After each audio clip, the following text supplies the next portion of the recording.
Hello and welcome to the third of four performances of Charles Dickens' The White Deer. There's one more or not Charles Dickens' The White Deer, James Thurber's The White Deer, excuse me. It is the Dickens Dramatic Reading Society, however. And we have one more performance tomorrow night at 6, and we encourage you to come back and see another cast do that. And we also have a lot coming up ahead of us here at the Young Shakespeare Players. In early May, we have several performances of our spring workshop of Shakespeare scenes, great one-on-one scenes from all throughout Shakespeare's plays. And that's always a lot of fun. And there's just a great, wonderful mix of scenes and all of Shakespeare's best characters. So we encourage you to come and see that. And we also have a focused workshop coming up starting in April. And this summer, we're going to do 2 full in-person Shakespeare plays, starting with As You Like It, which will begin rehearsing as soon as school gets out, and will perform in late July or early August.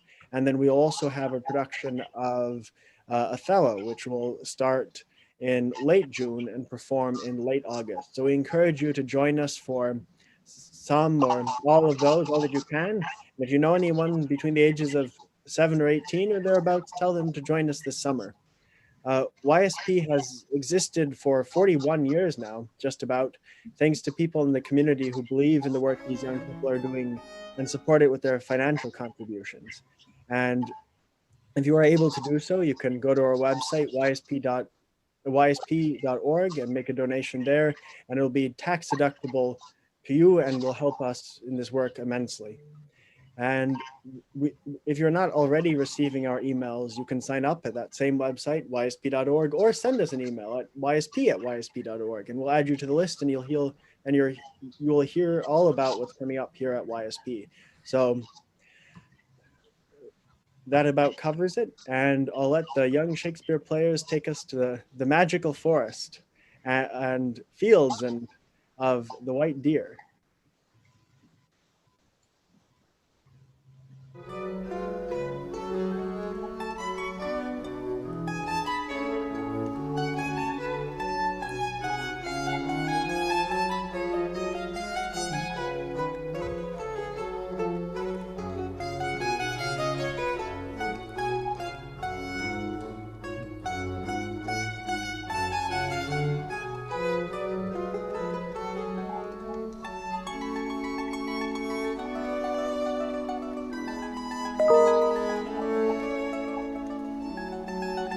YSP's Dickens Dramatic Reading Society presents The White Deer by James Thurber. Part 1, The Magical Forest. If you should walk And wind and wander far enough On one of those afternoons in April, when smoke goes down instead of up, and nearby things sound far away, and far things near, you are more than likely to come at last to the enchanted forest. that lies between the Moonstone Mines and Centaur's Mountain. You'll know the woods when you are still a long way off, by virtue of a fragrance you can never quite forget. And never quite remember. And there'll be a distant bell that causes boys to run and laugh, And girls to stand and tremble. if you pluck one of the 10,000 toadstools that grow in the emerald grass at the edge of the wonderful woods. it will feel as heavy as a hammer in your hand. But if you let it go, it will sail away over the trees like a tiny parachute. Trailing black and purple stars. There's even a tale First told by minstrels in the medieval time, That rabbits here can tip their heads as men now tip their hats. removing them with their paws and putting them back again.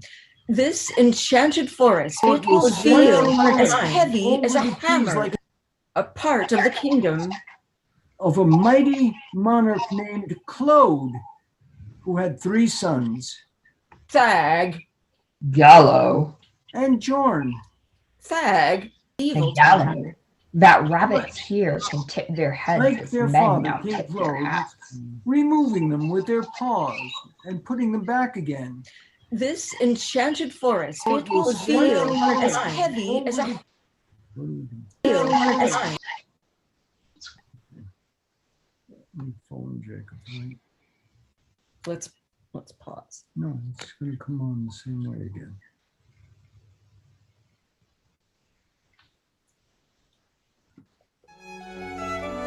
Of a mighty monarch named Claude, who had 3 sons, Thag, Gallo, and Jorn. Thag Gallo, Like their father, King Claude, were great hunters. and when they were not eating or sleeping, they were engaged in the chase. Jorn, the youngest and shortest of the princes. He was only 6 feet tall. Was a poet and musician. And when he was not at the table or in bed, he was fond of setting his verses to the music of the lyre. He occasionally took part in the hunt. When his father and brothers insisted. But he was careful to loose his arrows and cast his lances clear of whatever quarry the royal family might be pursuing.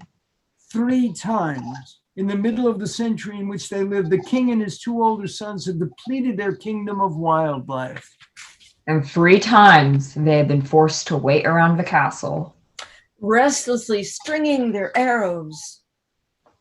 feathering their arrows, And sharpening their lances. Until a new generation of deer and wild boar could come to maturity in the fields and forests. King Claude And Thag and Gallo, ate oftener, drank more, and slept longer during these tedious periods of inactivity. and they fell to buffeting and plaguing the members of a retinue. particularly a dwarf named Quando, and the royal wizard. A castle wizard whose magic consisted chiefly of sleight of hand and juggling. Since he was not privy to the secrets of the woods wizards who lived in the enchanted forest. Jorn found these seasons serene, And spent his time singing of a faraway princess who would one day set a perilous labor for each of the princes to perform. he sang that love, not might, would untie the magic knot, Or open the mystic lock. or hoodwink the dreadful dragon. Or resolve whatever other problem the faraway princess might propose as the key to her heart and hand. Thag and Gallo guffawed at their younger brother's finicky, as they called it. And they would take to tossing Quando, the dwarf, back and forth in the air, as if he were a ball. Oblivious of his guttural protests. The older brothers knew better than to put upon Jorn. For he had more than once taken falls from them in wrestling. And he could hold his own at tilting on horseback.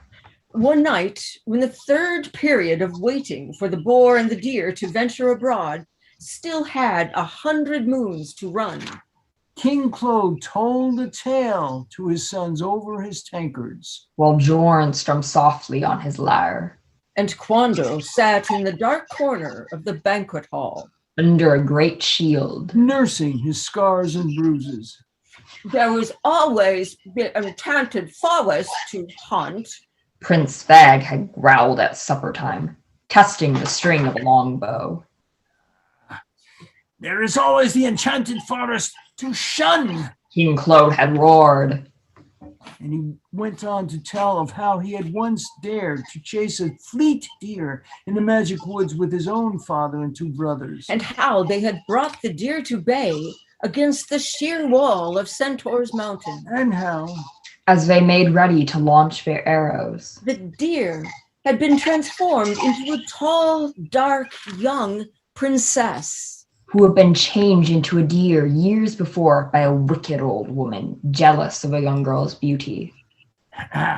There we were. Went on King Claude. Your grandfather, King Bode, and his 3 sons, your Uncle Clune, your Uncle Golf, and myself, feeling like sheep in our chagrin and dismay, or like a mastiff that goes growling boldly into a wolf's den and comes upon a pink-eyed female rabbit.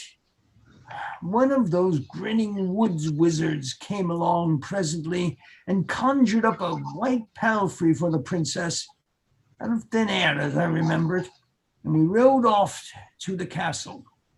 We gave the princess food and wine and a pillow for her head, and on the following day we set off in full panoply and jingling trappings to carry her to her father, a king whose lands lay far to the north. We jingled through apple blossoms as we started out, for it was May, and we jingled through snowflakes when we neared the ancestral castle. Her father and mother were overjoyed to see their daughter again, and her father, the king, set a series of passable tables in honor of the occasion, although, to my taste, the wines of the north smack a bit of buckle polish. Or lancet, maybe. This was many years ago. Why have you never told, Said Thag. This tale before, said Gallo. You were too young said Claude. for such a tale as might offend the growing heart. Where was I? This was many years ago. Thag prompted, Ah, yes. said Claude. Well, your grandfather and your uncles and I were eager to set off for home and the chase. The princess father was a fellow of small fancies with an indoor turn of mind, given to dawdling over the chessboard even in the keenest hunting weather, drinking warmish wassail full of aloes or something. We were not to get off as soon or as easy as we thought. There was the infernal custom of the country whereby a rescued princess exercises the privilege of claiming one of her rescuers as her husband. She was a pretty enough gray-eyed minx, but she was fond of the harp and the spinet, with no stomach for the chase, and a way of fluttering up behind a man before he knew it, moving like a cat on velvet. The upshot was that your grandfather rode home alone, and the princess set Clune and Goff and myself each a perilous labor. Clune was to bring back the golden right wing of the great falcon of Fairlane. Goff, an uncouth varlet at best, though an angel in the saddle, was sent to bring back a drop of blood from the right index finger of 100 kings, an adventure which could not conceivably be concluded within the lifespan of the human being. And I was told off to fetch the princess an enormous diamond said to lie between the paws of a fearful creature, half dragon and half rock, in the cave of a mountain not many leagues distant. King Claude filled up 2 tankards from a bowl of wine on the table before him. And drank them off, You were too young to remember, he continued. but a traveler from faraway Fairlane passed this way some 20 years ago with the news that your Uncle Clune was bested in his struggle with the great falcon, whose left wing, it transpired during the battle, was made of edged and pointed steel. Your Uncle Goff has never been heard from to this day, which is reasonable enough in view of estimates arrived at by my royal recorder, who has figured that it requires 97 years to procure a drop of blood from the right index finger of 100 kings. While the king filled his tankards again with wine, Prince Jorn strummed a sorrowful song on his lyre. To make a rather distressing story short, resumed King Claude, the monster I was dispatched to overcome proved to be made of clay and boxwood, so that it was the simplest of tasks to deprive the creature of the enormous diamond clutched between its artificial paws. I delivered the stone to the princess and won her hand in marriage, having already won the fair lady's heart, as even Quando there can see. The king sat back in his great chair and closed his eyes.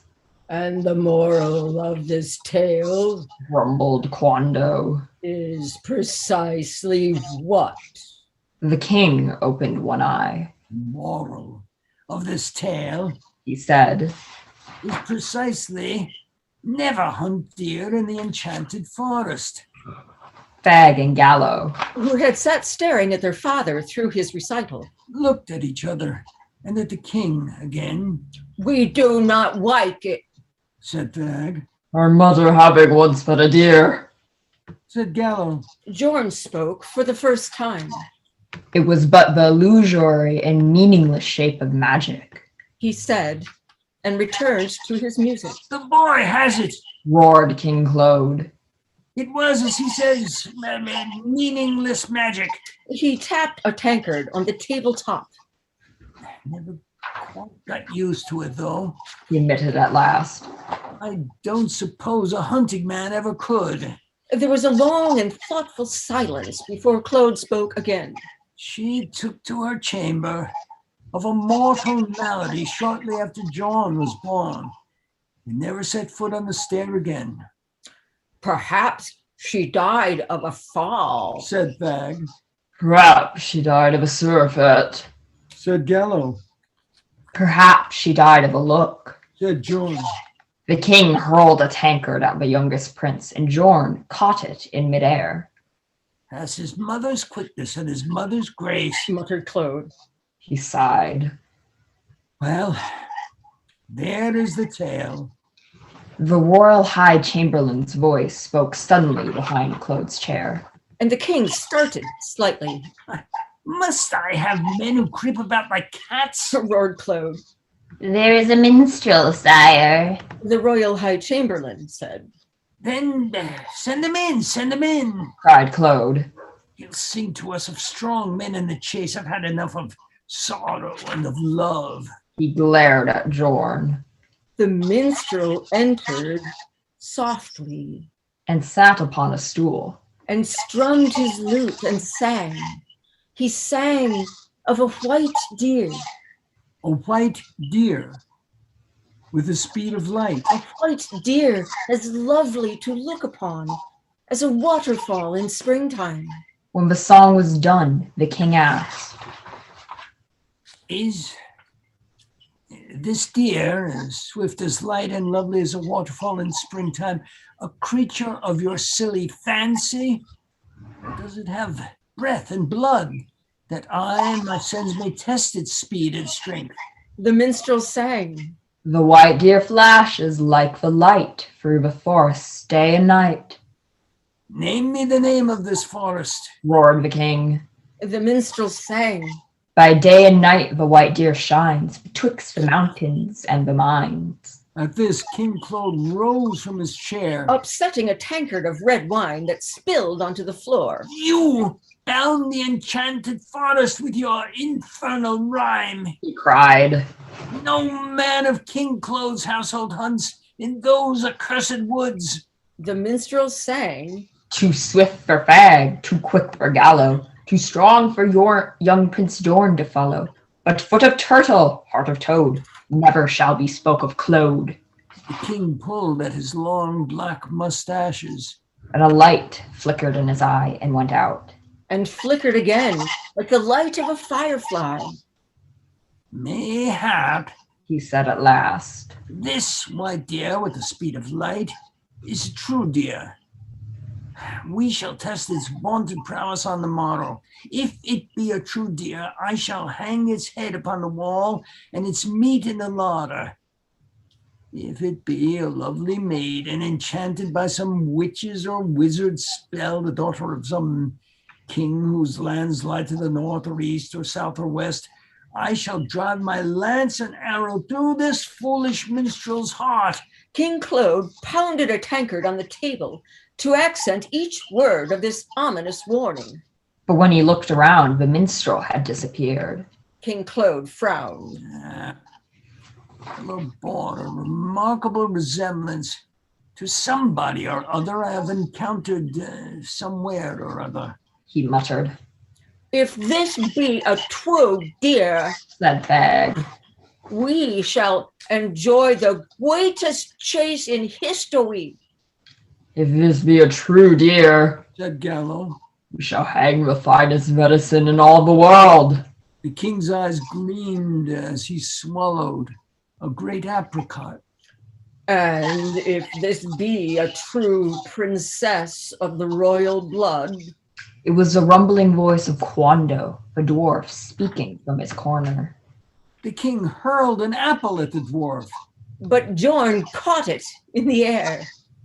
If this be a true princess of a royal blood, Jorn said, she shall set the sons of Claude each a peerless labor to find the prince most worthy of her heart and hand. At this, to show their strength, Thag caught up a heavy iron from the fireplace and bent it double. and Gallo turned a double handspring down the floor.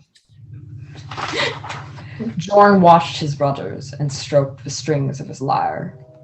The king tugged at his mustaches, his eyes burning with dreams of the chase, Quando sat in his corner under the shield. watching Claude and Thag and Gallo.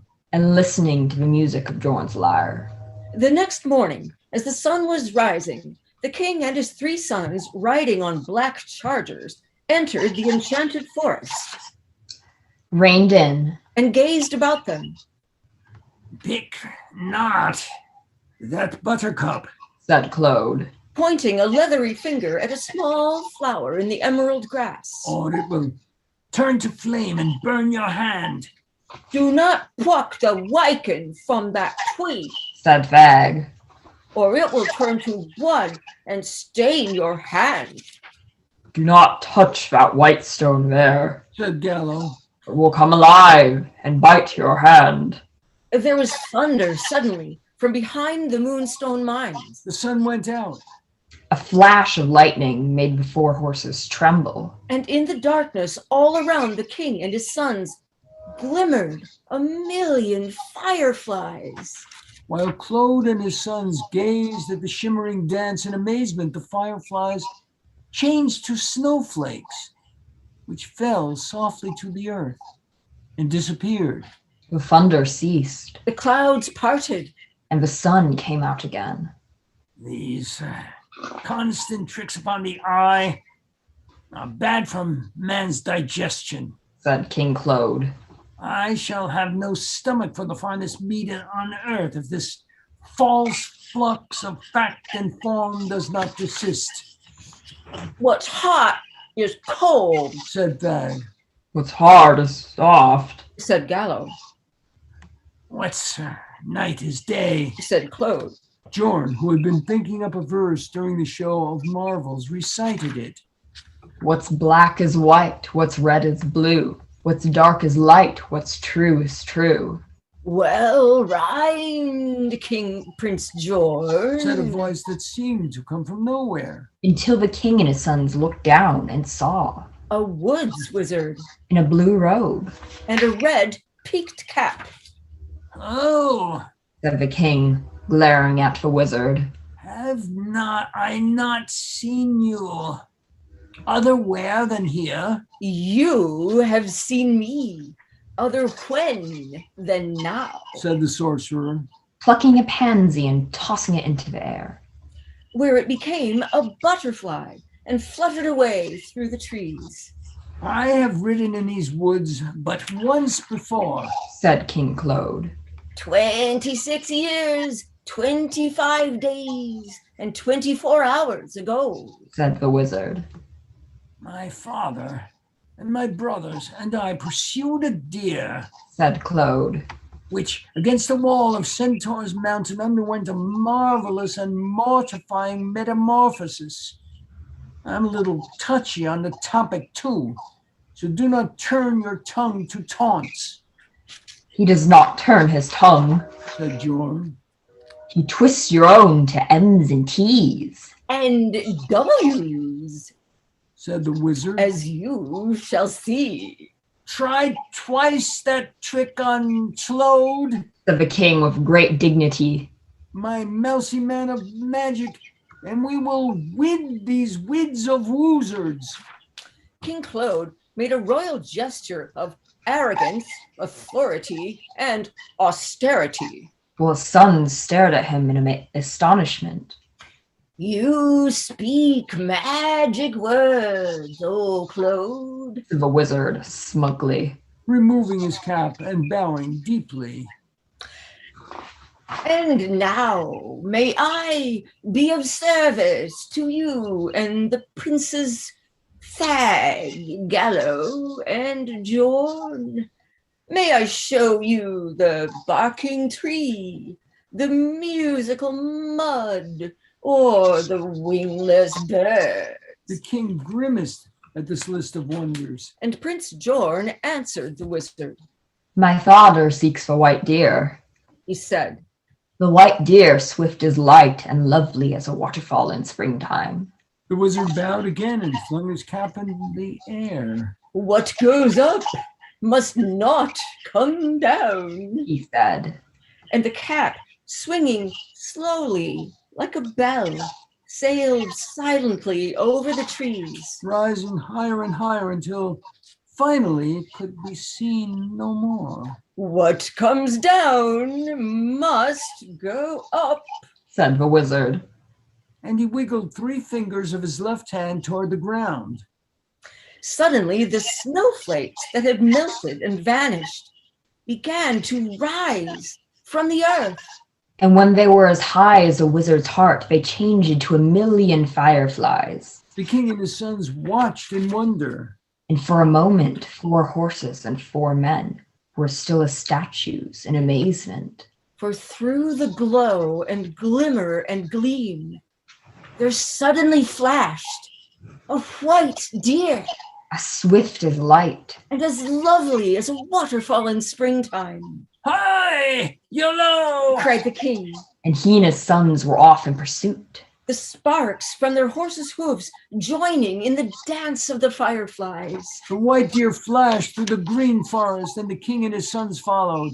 Past a barking tree. Across the musical mud, In and out of a flock of wingless birds. On and on went the chase until the sun began to set and long, strange shadows fell. the white deer led its pursuers through a silver swamp, And a bronze bog. In a golden glade. its speed still swift as light. It shot like an arrow for a fiery fen. And over a misty moor. It climbed a ruby ridge, Flung across a valley of violets. And sped along the pearly path leading to the myriad mazes of the Moonstone Mines. 20 hooves thundered happily through a haunted hollow, Of spectral sycamores.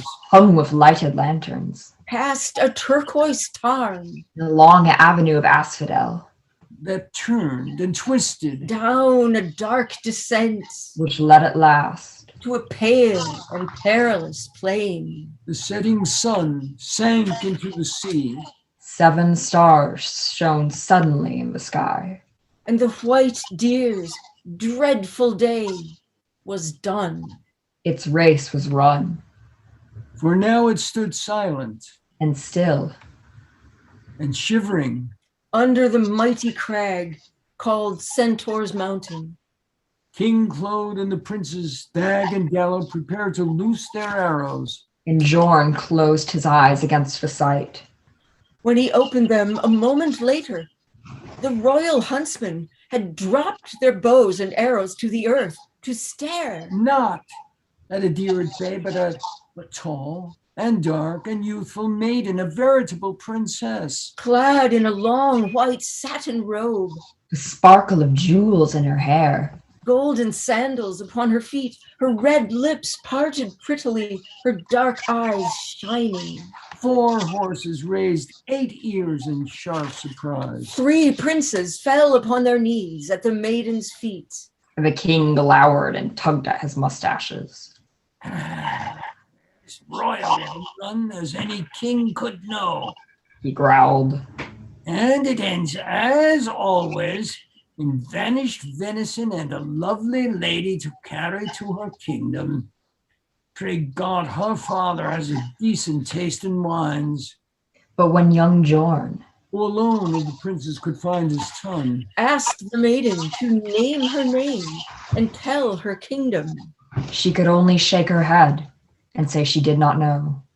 King Claude sighed. Swing her to your saddle, John, He said, and we will serve her at our table in another way than I had hoped. Make haste before that wicked woods wizard shows up to make sport of us all. Prince Jorn lifted the princess to his saddle.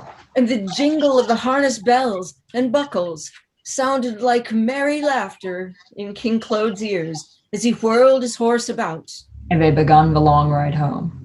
across the pale and perilous plain, Up the dark descent, along the avenue of asphodel, Past the turquoise tarn, through the haunted hollow, the spectral sycamores, hung with lighted lanterns, in and out of the myriad mazes of the moonstone mines, along the pearly path, across the valley of violets, over the ruby ridge, and the misty moor, through the fiery fen, and the golden glade, and the bronze bog, and the silver swamp, in and out of a flock of wingless birds, across the musical mud, past the barking tree, and through the green forest and the shimmering fireflies and out at last upon the open road.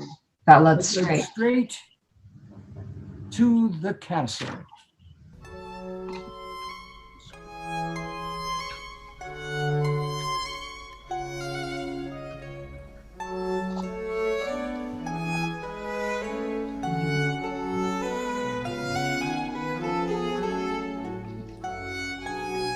Part 2, The Lost Princess.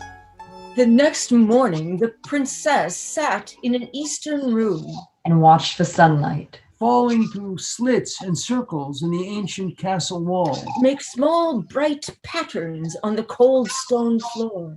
the royal wizard A wizard, as we have said, of meager devices. juggled 7 silver spheres for the entertainment of the princess. While Quando sat in the corner and watched first the silver spheres and then the dark, bewildered eyes of the lovely maiden.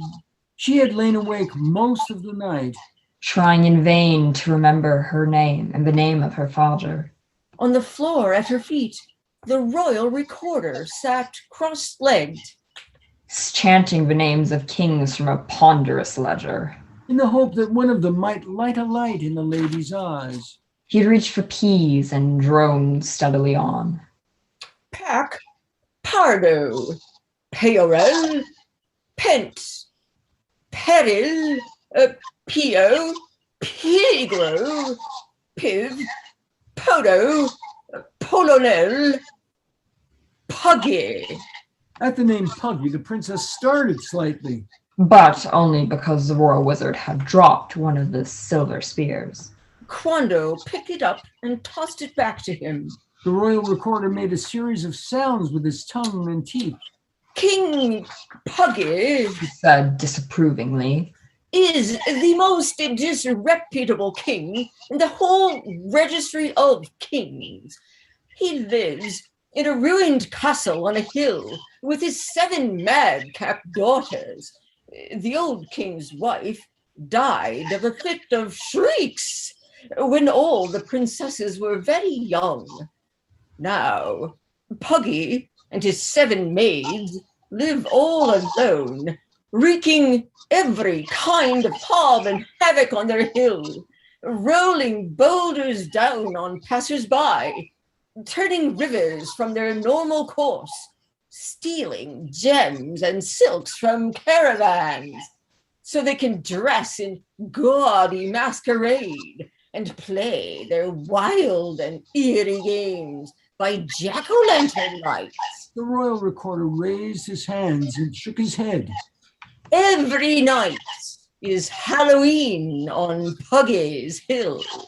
The princess frowned and turned a little pale, The royal recorder sighed again and read more names.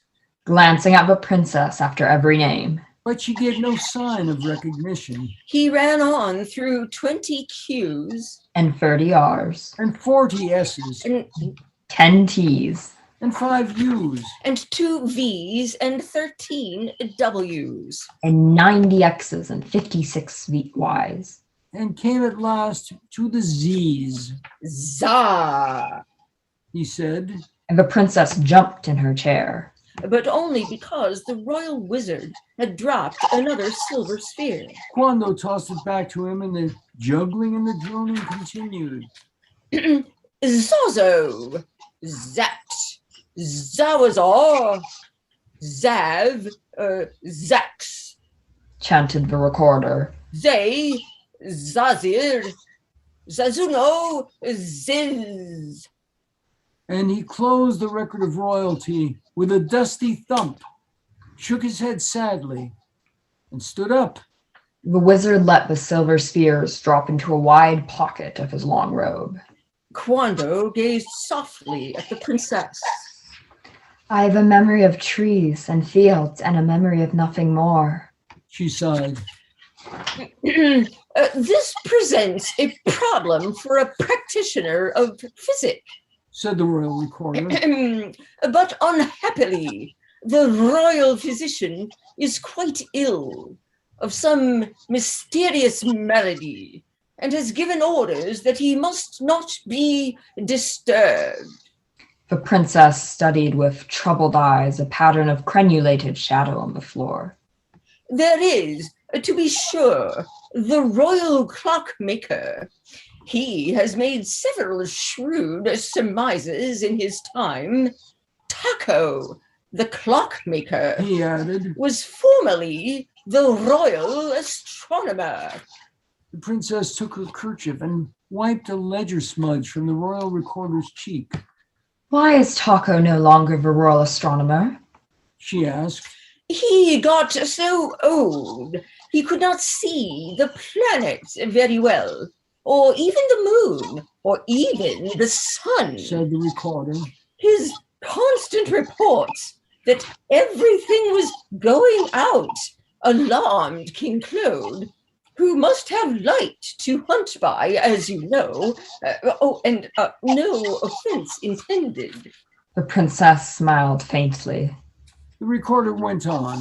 Let me have men in my towers who bring me news of bright sun and stars, King Claude then cried. So Taco was set to making clocks and chimes and sundials, and a younger man named Paz now scans the skies. He has invented rose-colored lenses for his telescope, so even the palest moon and the coldest star turn red and deep, and it is thus reported to the king. Let us visit the shadowy shop of ancient Taco and hear what we may hear. They found Taco in his shop carving a legend on a sundial. After this brief light, the unending dark. The old man's eyes were so dim, and 100 clocks ticked and chimed so loudly that he was not aware of his visitors. The princess read the legend carved on another sundial. It is darker than you think. And on a third, this little light and then the night. The royal recorder tapped the ancient clockmaker on the shoulder. And Taco looked up with pale and misty eyes. I bring a nameless princess, said the royal recorder, who has a memory of trees and fields and a memory of nothing more. He cupped his hand close to the old man's ear and told the tale of a white deer, and of how it had been transformed into a tall and dark and lovely princess at the foot of Centaur's mountain, and of how he had read out all the names of kings of the royal register without lighting a light in the eyes of a princess. You were ever a man of shrewd surmises and gifted guesses, concluded the royal recorder. What say you ails the lady? The clockmaker waved the long, thin fingers of one hand. Send the lady to walk in the gardens, He said, where the silver fountains play, while I hazard a few hazards as to what has happened to her head. the hands of the 100 clocks pointed to noon But the clocks chimed 8. and 6 and 9 and 4. And all the other hours but 12. Maidens have a strange effect on clocks, Said Taco. causing them to strike too little or too long, making a travesty of time. The royal recorder led the princess to the door and showed her the gardens where the silver fountains played. And he watched her until she moved among them. Lovely, but forlorn, beyond the sound of clocks and voices, Perhaps she had a fall and struck a stone, said the recorder. and in this wise lost her memory. The old man shook his head. Perhaps she drank a potion or a philter, Said the recorder. and in this wise lost her memory. The old man shook his head again and said, You asked me to assume assumptions, and you assume assumptions of your own. The recorder said that he was sorry. and listened in silence while the old man spoke. I mind a tale my father told 100 years ago or thereabouts. Said Taco. A marvelous tale of a true deer who befriended a woods wizard. It seems this woods wizard in the olden times had a fall, or drank a potion or philter, and tumbled senseless in a stream in April. And streams are swift and strong. The tale tells how a passing deer plucked the senseless wizard from the stream and saved his life. In return for this good and timely deed, he gave the deer the power of changing to a princess, tall and dark and lovely. In the event the hunters pressed it hard and there was nowhere to flee, as when a deer is brought to bay at Centaur's mountain. The recorder's eyes grew large and round, and his mouth fell open. In the pause that followed, the 100 clocks, whose hands pointed to 11 minutes after noon, Struck 13 times. when the chiming ceased, the royal recorder spoke. Do you mean to tell me, Taco, that this princess is, in all shape and semblance, a true deer, and not a princess of the royal blood?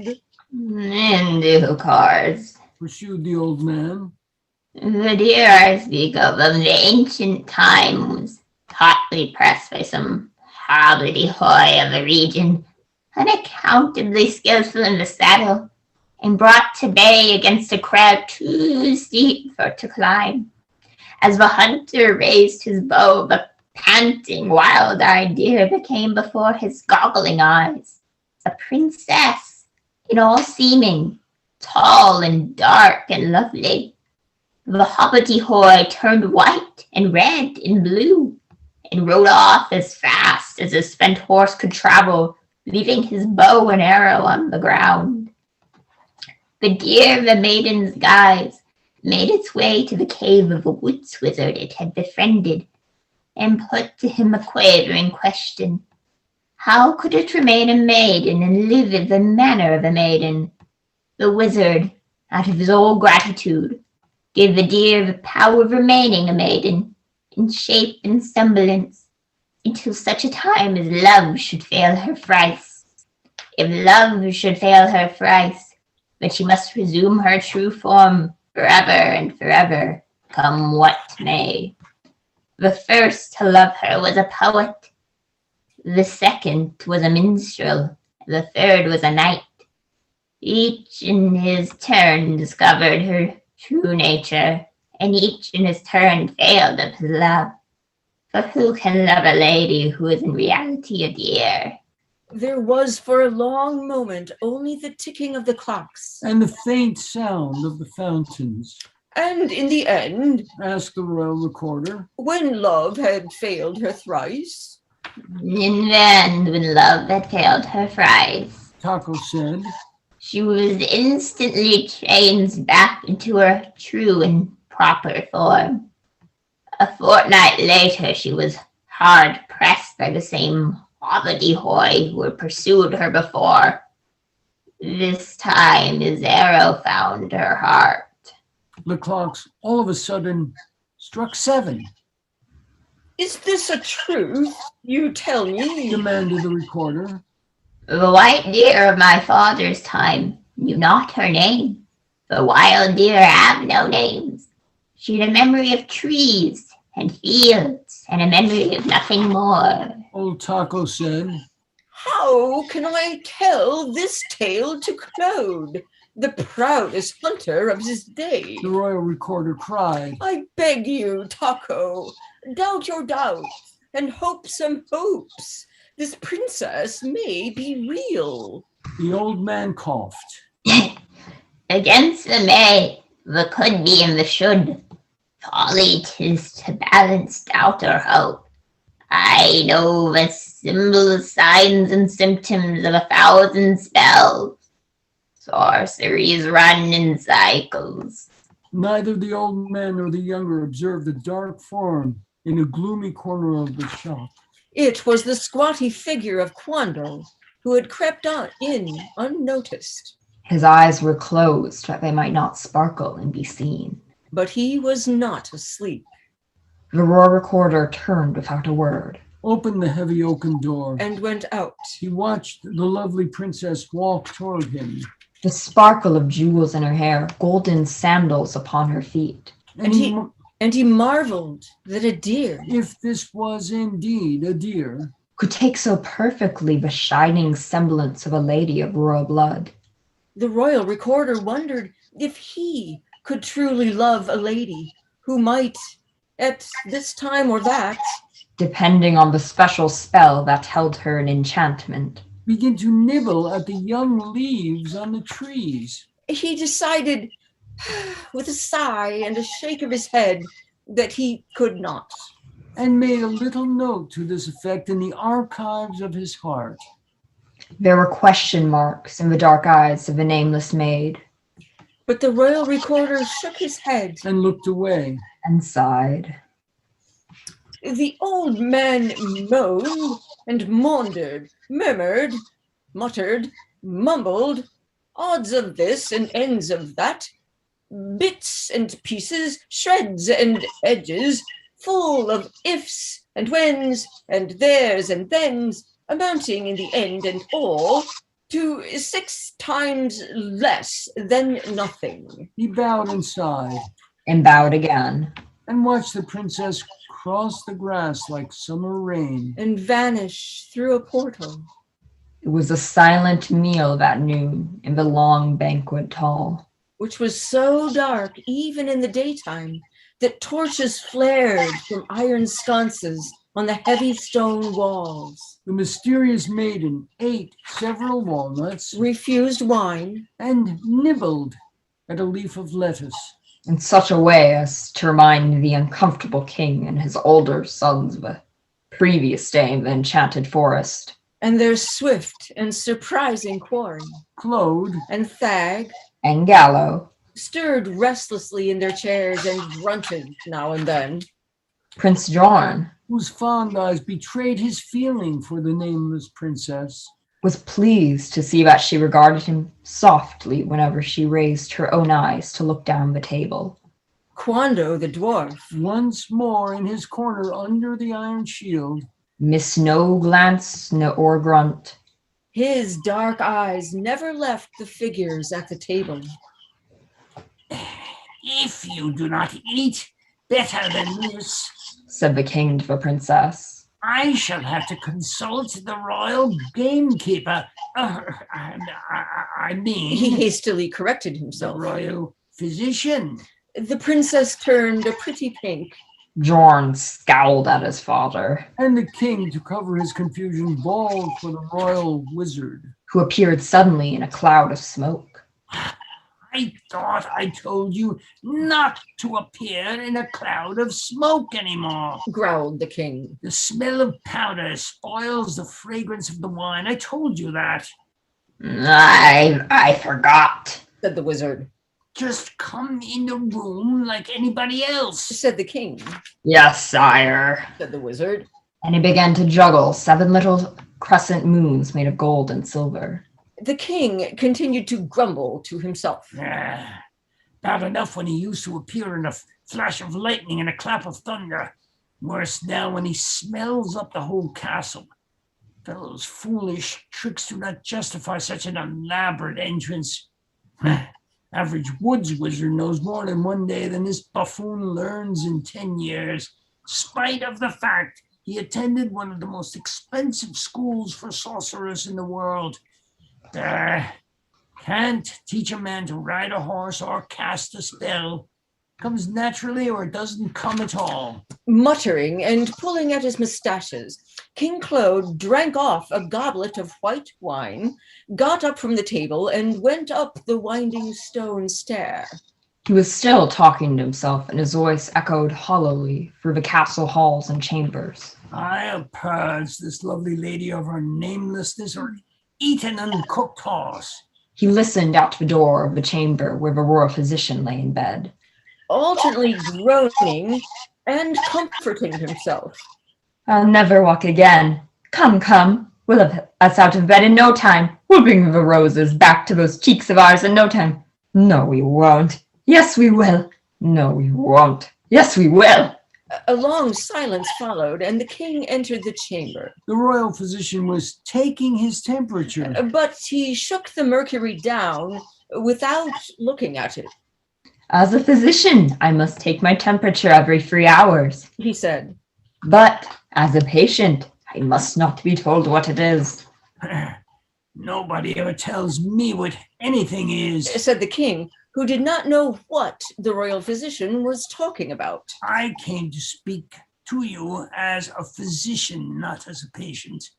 I do not believe I can cure myself. Said the sick man. Now. He retorted to himself. We mustn't lose faith in the skill of our physician, must we?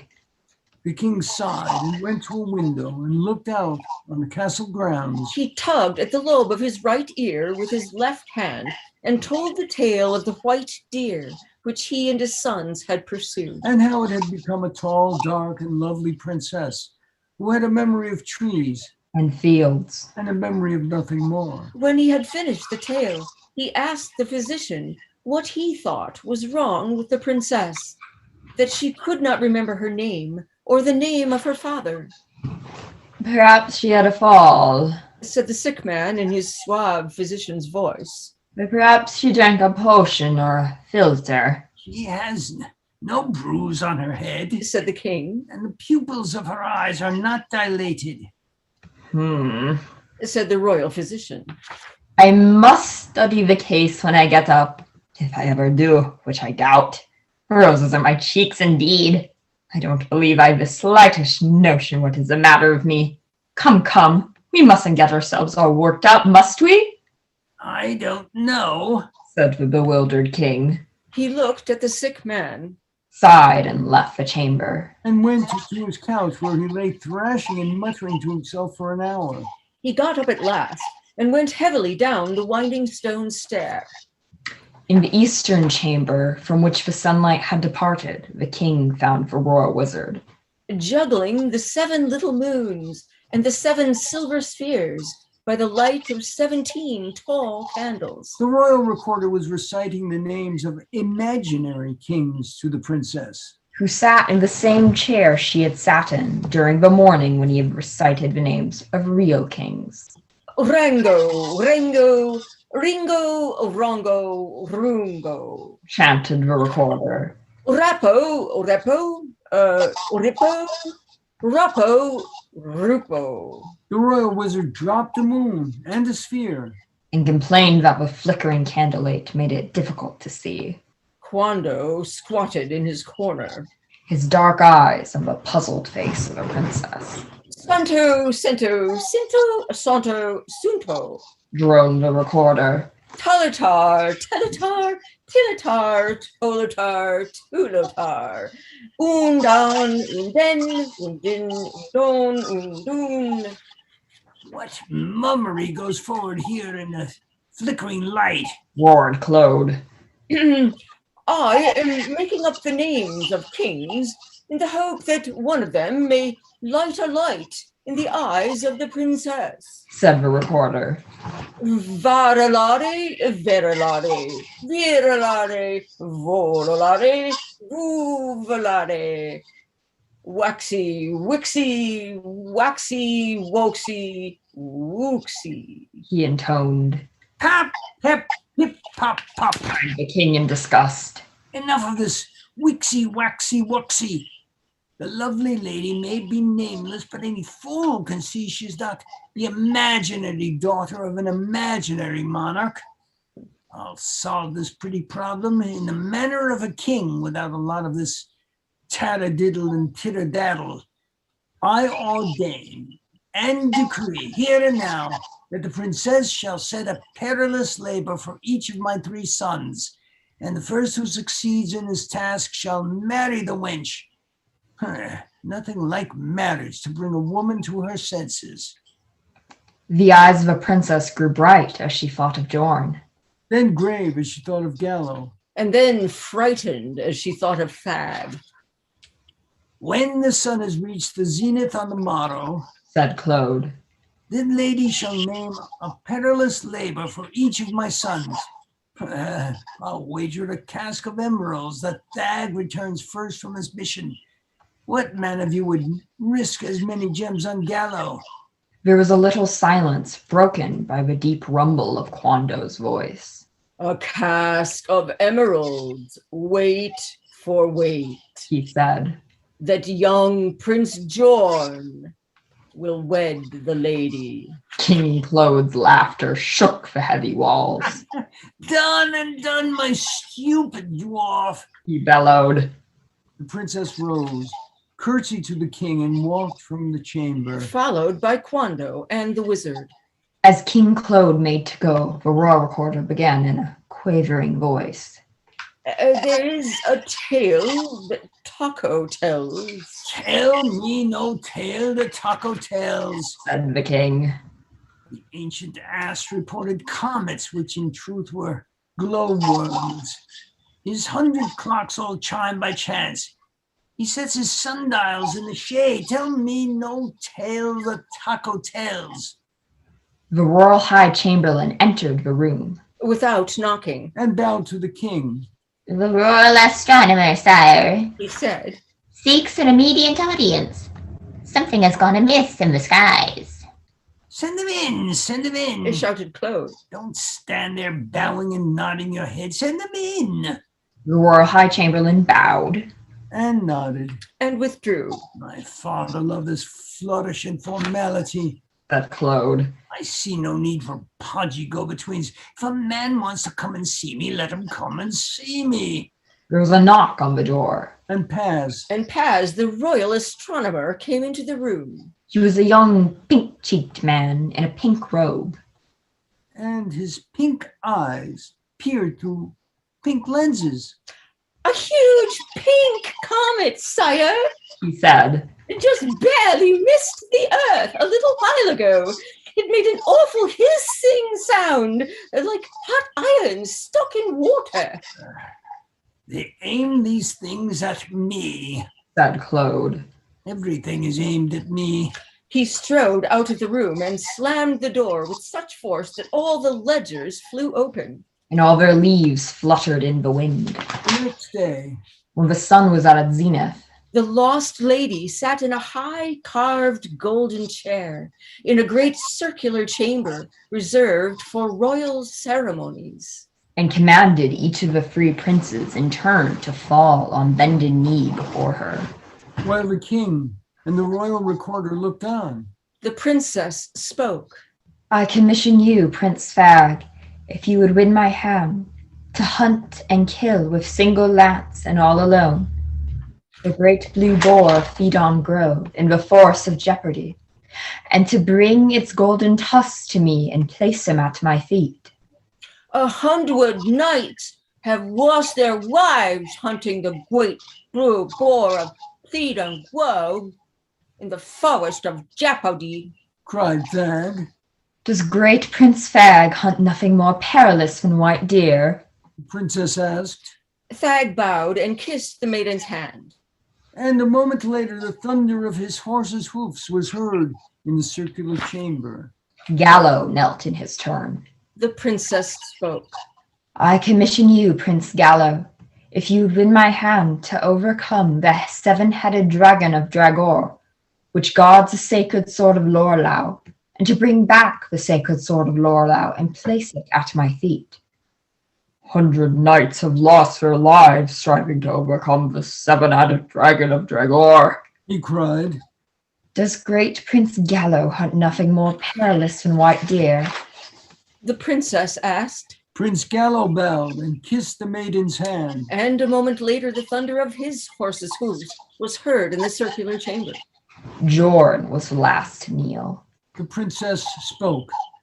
I commission you, Prince Jorn, if you would win my heart and hand, to vanquish the Mok-Mok, which guards the cherry trees in the orchard of Chardar, 10 leagues from the castle gates, and to bring back a silver chalice filled with 1,000 cherries and place it at my feet. King Claude leaned forward in his great oaken chair. The Mok-Mok is a creature made of clay and sandalwood constructed by my father's father's father 300 years ago to scare off rocks. We used to strip the trees of cherries. He cried. 100 children have carved their names on the dreadful Mok-Mok in the cherry orchard of Chardar, cried Jorn. Does the great Prince Jorn hunt nothing less perilous than white deer? The princess asked. Jorn bowed and kissed the maiden's hand. And a moment later, the thunder of his horse's hoofs was heard in the circular chamber. The princess rose, curtsied to the king, and went up the winding stone stair to minister to the royal physician. And to the castle wizard, who, in trying to remove his own head and replace it, had succeeded only in straining his neck, so that he had taken to his bed. King Claude walked around the room, absently snapping the shields on the wall with his thumbnail and making them ring. She has a lovely face, he said. I like the child, and yet I have the honest feeling she is watching me in soft alarm, like a creature peering through the underbrush. The royal recorder put his right index finger alongside his nose. Like a startled fawn, perhaps, trembling in the pussy willows, he said. The king whirled on him. No, not like a startled fawn trembling in the pussy willows, he snarled. I slept lightly all night long, hearing every chirp and squeal and hoot and rustle, and something that kept going clong off in that direction. He pointed a little west of north. I hear it every night. They say the forest wizards bounce things off the moon. It could be that, the royal recorder said. The king sighed. The thing went ticking through my thoughts 1,000 times, he said. Tick-clong, tick-clong, tick-clong went the night. He strode toward the royal recorder. What is this tale that Taco tells? He demanded. The royal recorder coughed. The tale that Taco tells, he said, is tortuous and tortured. It has its balances, its no's and yeses, it's this way, that way, it's 'tis and 'tisn't, it's candy, can't be, it's 6 of one and half dozen of the other. Babble, babble, babble, said the king. Blither, blither, blither. I have no time or mind for sophistries and riddles. Taco's tales go round and round and make less sense than whirligigs. I'll do my best, the royal recorder said. And he told the tale of Taco's father's deer, putting in 100 twists and tangents of his own. The king turned from pink to purple as he listened. And from purple to gray. And when at last he found his voice, he croaked. Pray God, our deer is different from Taco's father's deer. The royal recorder turned up the palms of his hands. Sorceries, as Taco says, run in cycles. To put it another way, spells are set in sets and systems. What's true of one peculiar case is true of all peculiar cases of the same peculiar sort. If some knave had not removed my history of sorcery from its proper shelf, I could show you what I mean.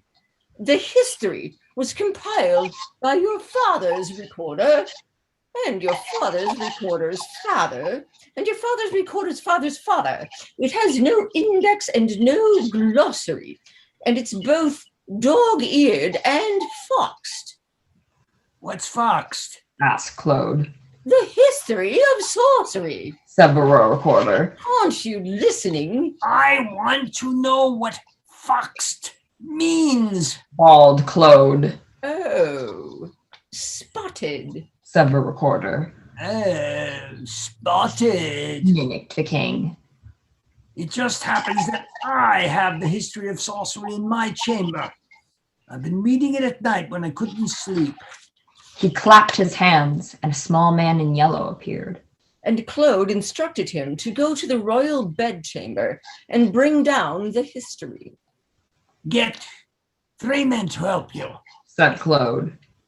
Persons removing the history of sorcery or other volumes from the royal library should fill out the proper form, said the royal recorder stiffly. I won't be listed and labeled or tabbed and tagged, said Claude. I want a book. I'll get a book.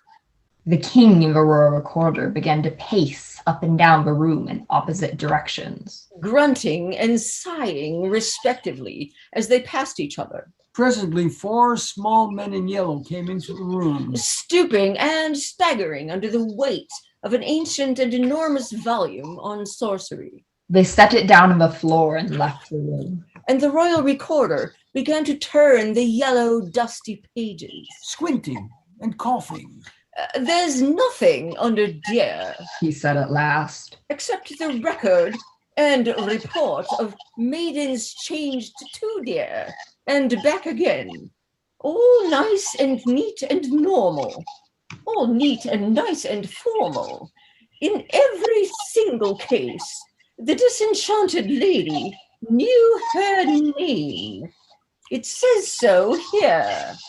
Look under something else then, roared the king. Such as? The royal recorder asked. For instance and example. Look under loss of maiden's memory, bawled Claude.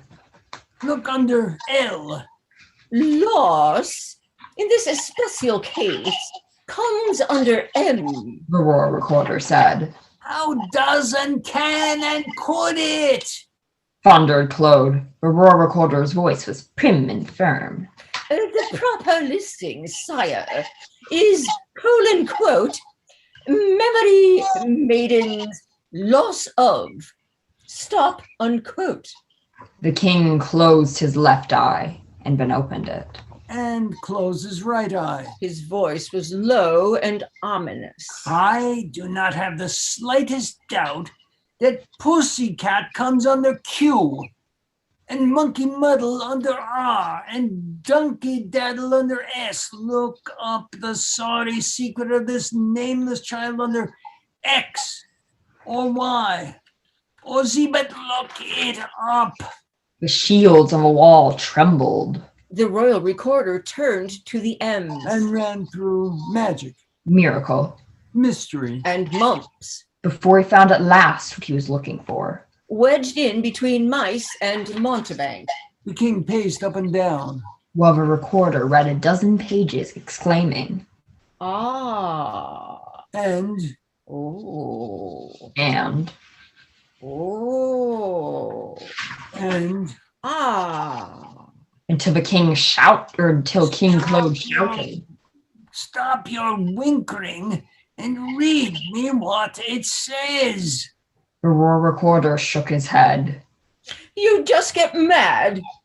It's full of clauses and phrases and pauses and marginal notes and inner quotes and words in Latin and words in Greek and vitalicet and ibid, circa and seek. Sum it up, then sum it up. Roared Claude. In language, workaday and commonplace without a lot of twaddle-twee and tweedle-twa. The royal recorder flushed. We have here, under M, he said, the tale of 9 enchantments in which a deer of the woods and fields was changed into a woman. Why were they? Demanded Claude. The royal recorder spoke slowly and patiently. 1, because the deer had saved a wizard's life. 2, because the wicked wizard wished to play a woeful prank on men.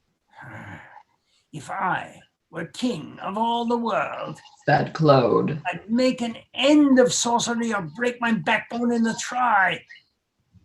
In such confusion and caprice, who knows his hound dog from his niece? 2 things are true. The Roar Recorder said. All these 9 enchantments.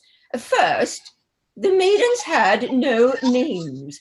They had a memory of trees and fields and a memory of nothing more. Ah, Said Claude. Moreover, too, and furthermore, the spells were all the same. In every strange and single case wherein set down and forth, the deer was chased and closely pressed, and had nowhere to flee. oh, Said Claude. Whereupon, and then and there, the deer was changed into a maid, a tall and dark and lovely maid, a very princess to the sight. hoy. Groaned Claude, and he sat down heavily on a stool. The recorder walked up and down and stood still and raised his hand. These false females, these mock maidens, these will-o'-the-wisp women, these pseudo-princesses have one disturbing power in common. What power is this? Croaked Claude. Love them truly, love them well. Nothing then can break the spell. The Roar Recorder paused a moment and then went on. But if love should fail them thrice, they would vanish in a trice. Claude jumped to his feet and strode up and down the chamber. Take an edict. He said at last. The recorder found ink and a quill behind a cobweb on a shelf, And drew a parchment from behind the shield. and sat on the floor and crossed his legs. King Claude closed his eyes and said, Write it plain and write it clear. No son of mine shall wed a deer. A deer in any form or figment, said the Roar Recorder. or guise or get-up, or shape or seeming, or image or effigy, or mockery or make-believe. Who's issuing this edict? Demanded Claude. The recorder's voice was flat and firm. It's far too clear. He said. It should be writ in such a way that if you ever changed your mind, the point could be disowned, denied, and disavowed. Erase the edict. Said the king. He looked sad for a moment and then guffawed. Our quandary has its sorrowful side indeed, yet half my kingdom would I give to see the face of Thad, the second huntsman of his time, waking to behold on the pillow next to his, the day the spell is broken, not raven locks and ruby lips, but hairy ears and velvet nostrils. The force of the king's laughter caused him to bounce from wall to wall of the chamber like a ball in a box. His laughter and his bouncing increased as he thought of Gallo and then of Jorn, Face to face with the lady in her true form and substance. a creature of the fen and not the fireside. The bog and not the boudoir. The salt lick, not the silver bowl. The king controlled himself long enough to say, The thing that most amuses me in all this farce and fantasy is the thought of John, John of the lute and lyre, discovering he has won the heart and hoof of the swiftest deer in Christendom. He sat down on a chair and rubbed the tears of merriment from his eyes. The royal recorder took a turn across the chamber and back again, stirring the candle flames. Claude sighed 3 times. The damsel has lighted lights inside my heart. There's no denying that. He said, I wish I could decree she never was a deer. You can't do that. said the royal recorder. What can I do? Asked Claude.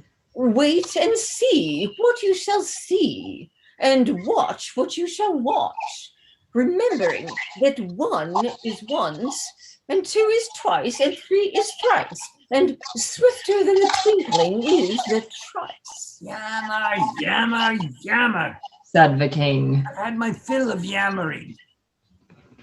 We must advise this princess she's a dear. Perhaps she'll have the grace to disappear. She can't do that. Shocked recorder said. By your decree, the creature set a set of perils for your sons. She now awaits the swiftest one. The thing is simply done and done. I thought she was a princess at the time, said Claude. Aurora Recorder shrugged. Insofar and as much as your decree has made her such, she is a princess, sire. He said. De facto and pro tem. The king raised his head and gave a great. Aru! The lion tortured by magical mice. He strode so heavily to the door that the shields jangled on the wall. I hope that all my sons get lost, said Claude. That's one way out. It is for them, Aurora Recorder said. but not for you. You'd have the pretty creature on your hands until the day that great dark planet Taco Saw goes bump against the world and kills us all. King Claude sighed. And scowled. And snarled. That was no great dark planet, Taco Saw, but just a falling leaf or flying bird. Why must good King Claude be plagued by blind buffoons and dusty clowns and all the wicked wizards in the world? He rushed out of the room. And slammed the door with such force that the wind blew the Aurora Recorder. Flat on his face on the floor. We beg your indulgence for a very brief intermission.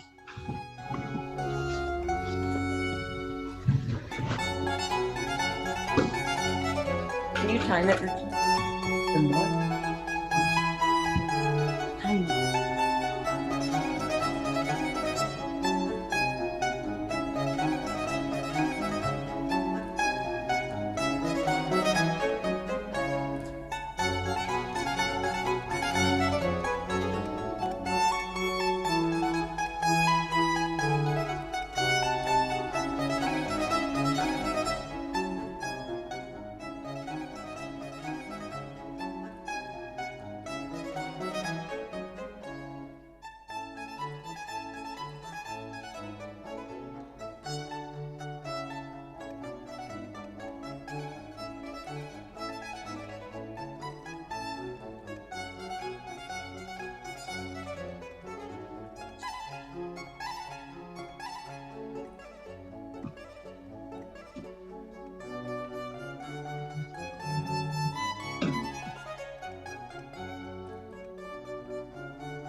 Part 3. The Perilous Labor of Prince Thag. The road that Prince Thag followed dwindled to a zigzag path.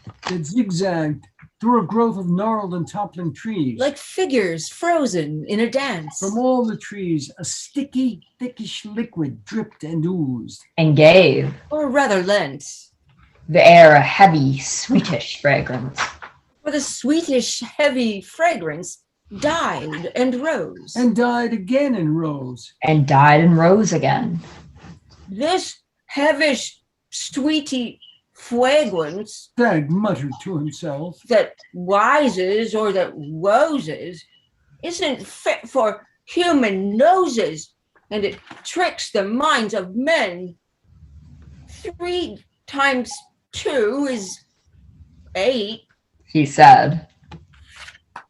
and 1 is 10. A furry bluish smoke came drifting through the trees in rings and hoops and collars. I distrust this stickish, thicky stuff. The tall prince bit his lip. Hag's sad enough. A lousy moon, lobbers in the pipe trees. Said a voice in a tone which, for one reason or another, aggravated Hag. I'm up here, in the crouch of this tree. The voice continued. Crotch, you mean? Said Hag. Catching sight of a roundish, balding man a few feet above him. On the contrary, Said the man. crunch is what you meet in aching. That wince. Said Thag angrily. Mince is what you do to words. The round man retorted. It's quivers in any case. Said Thag haughtily. Not guabbers, as you said. The word is in the pleasant twents. Ah, but you speak of mood. Said the round man.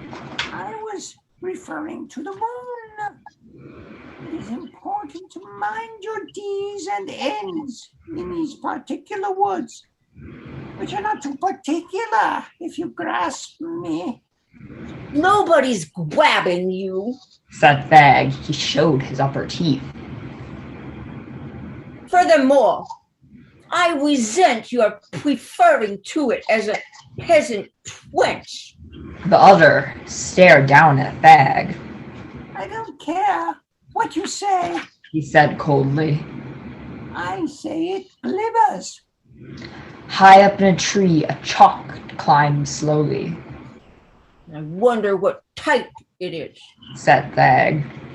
It's sick, thirsty, Said the man.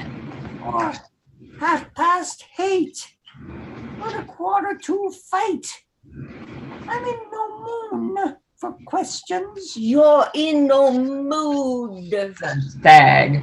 First, he accosts me, then he tells me what I'm not in. Said the man. I crouch in the crouch of this tree to avoid troublemakers like you riding on their ragamuffins. You are thinking of ragmudgeons. Said Thag with dignity. Now he tells me what I'm thinking of. Said the man. And crouch is what you do, not where you are. Said Thag. Do anything where I'm not. Asked the man. I have half a mind to come down and trounce you. Thag laughed. That's right. Whined the man. After the man with only half a mind. He sniffled. A man with a crutch. You crouch in a crotch, but you have no crutch. Said Thag. The man burst into tears. That's right. He bawled. The man because he has no crutch. He shook his fist at Thag and cried. A plague on both your horses. 4 redbirds in a tanglebush sang. Verti, verti, verti. As Thag closed his mouth, and held his breath. and shut his eyes. and galloped on through the stingish, ringy smoke. And the trickish, sicky smell. And after a long moment, he rode out of the growth of gnarled and toppling trees. And beheld before his eyes the shining valley of Euphoria. The air sparkled with a high, fine sparkle of crystal. Which made the three men who approached Thag seem larger than they really were. The three men stood beside Thag's horse, And bowed. And smiled. and bowed. Thag saw that each man held in his hand a mask exactly like his face. But the first mask was stern. The second mask was sad. And the third mask was solemn. The first man giggled, the second man chuckled, the third man chortled. The first man bowed and spoke. We wear our masks on yesterdays and on tomorrows. The second said. And since those sad days never come, The third man said. We know no sorrows. He waved his mask at Thag. My name is Wag, and this is Gag, and that is Jag. My name said Thag. is Thag. Lovely name. Said Wag. A charming name. Said Gag. A truly gorgeous name. Said Jag. I wish I'd thought of it myself. Welcome to Euphoria, Said Wag. the sweetest little land in all the world. 100 million welcomes, Thag. You are the finest, greatest prince that we have ever known. You do not know me well. Said Thag. We know you perfectly. Said Wag. We know you wonderfully. Said Gag. We know you beautifully. Said Jag. Thag frowned. I seek the way to Theodon Grove in the forest of Jeopardy. He said. I must ride on. My time is short. Jeopardy is so far away you'll never reach it in a day. Said Wag. Or in a month. Said Gag. Or in a year. Said Jag. We know the place. A truly gorgeous place. A charming place. Said Gag. A lovely place. Said Wag. Thag grew restless on his restless horse. Tell me, are the perils worse? And have the monsters grown? The three men placed their arms about each other's shoulders. And laughed until they cried. Cried until they laughed again. The perils and the monsters Giggled Wag. are neither here nor there nor anywhere. Forget the perils. Chuckled Gag. Dismiss the monsters. Chortled Jag. The three men laughed and cried again. And cried and laughed. Which way to Jeopardy? Yelled Thag in such a voice, the laughter and the crying stopped. It's straight ahead. Said Wag. Right. By the by. Said Gag. And past the time of day. Said Jag. The three men began to giggle and chuckle and chortle again. As Thag galloped away And straight ahead. And on through the green valley, which was loud with the sound of gaiety And And jollity. and frolic and frivolity. He rode by the by a merry sparkling stream. and passed the time of day. A great clock on whose dial was painted a laughing face. The hills fell away on either side. And the grass changed. From green to brown and then to gray. Jolly man at the far end of the valley of Euphoria cried Carpe diem! as Thag flashed by. The road was rough and rocky now. Geese gaggled by. And thorns fell from the thorn trees and stuck point down in the earth like daggers. As Thag drew near the edge of Jeopardy, the weather underwent a fearful change. There was a mist of moss to ride through and a storm of glass. Hurricanes and monsoons and tidal waves came in from the sea. Tornadoes and cyclones tore up the crust of the earth. And mistrals descended from the mountains.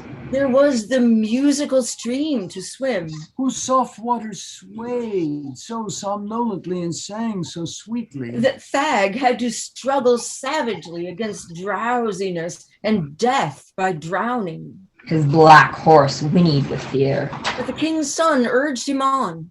The horse galloped through the perilous woods.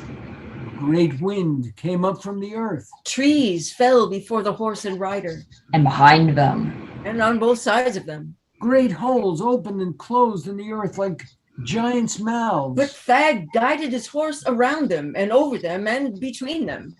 fire swept the forest. But Thag sped through it safely. Hailstones as large as chalices fell all around, But he avoided them, Lightning flashed. and thunder rolled. and the rain came down in torrents. But Prince Thag rode on, singing. At last, the black trees of Pheidon Grove loomed up, the haunt of the great blue boar. Thag dismounted, lance in hand, and crept forward cautiously. His ears were deafened by a terrible sound. The sound of snoring, rising and falling. Gripping his lance tightly, Thag moved toward the sound. Which seemed to come from the foot of an obob tree. To Prince Thag's high astonishment, the enormous blue boar of Pheidon Grove Which slept only 30 winks in every 30 years. was snoring under the obob tree. His great eyes closed, his huge sides heaving.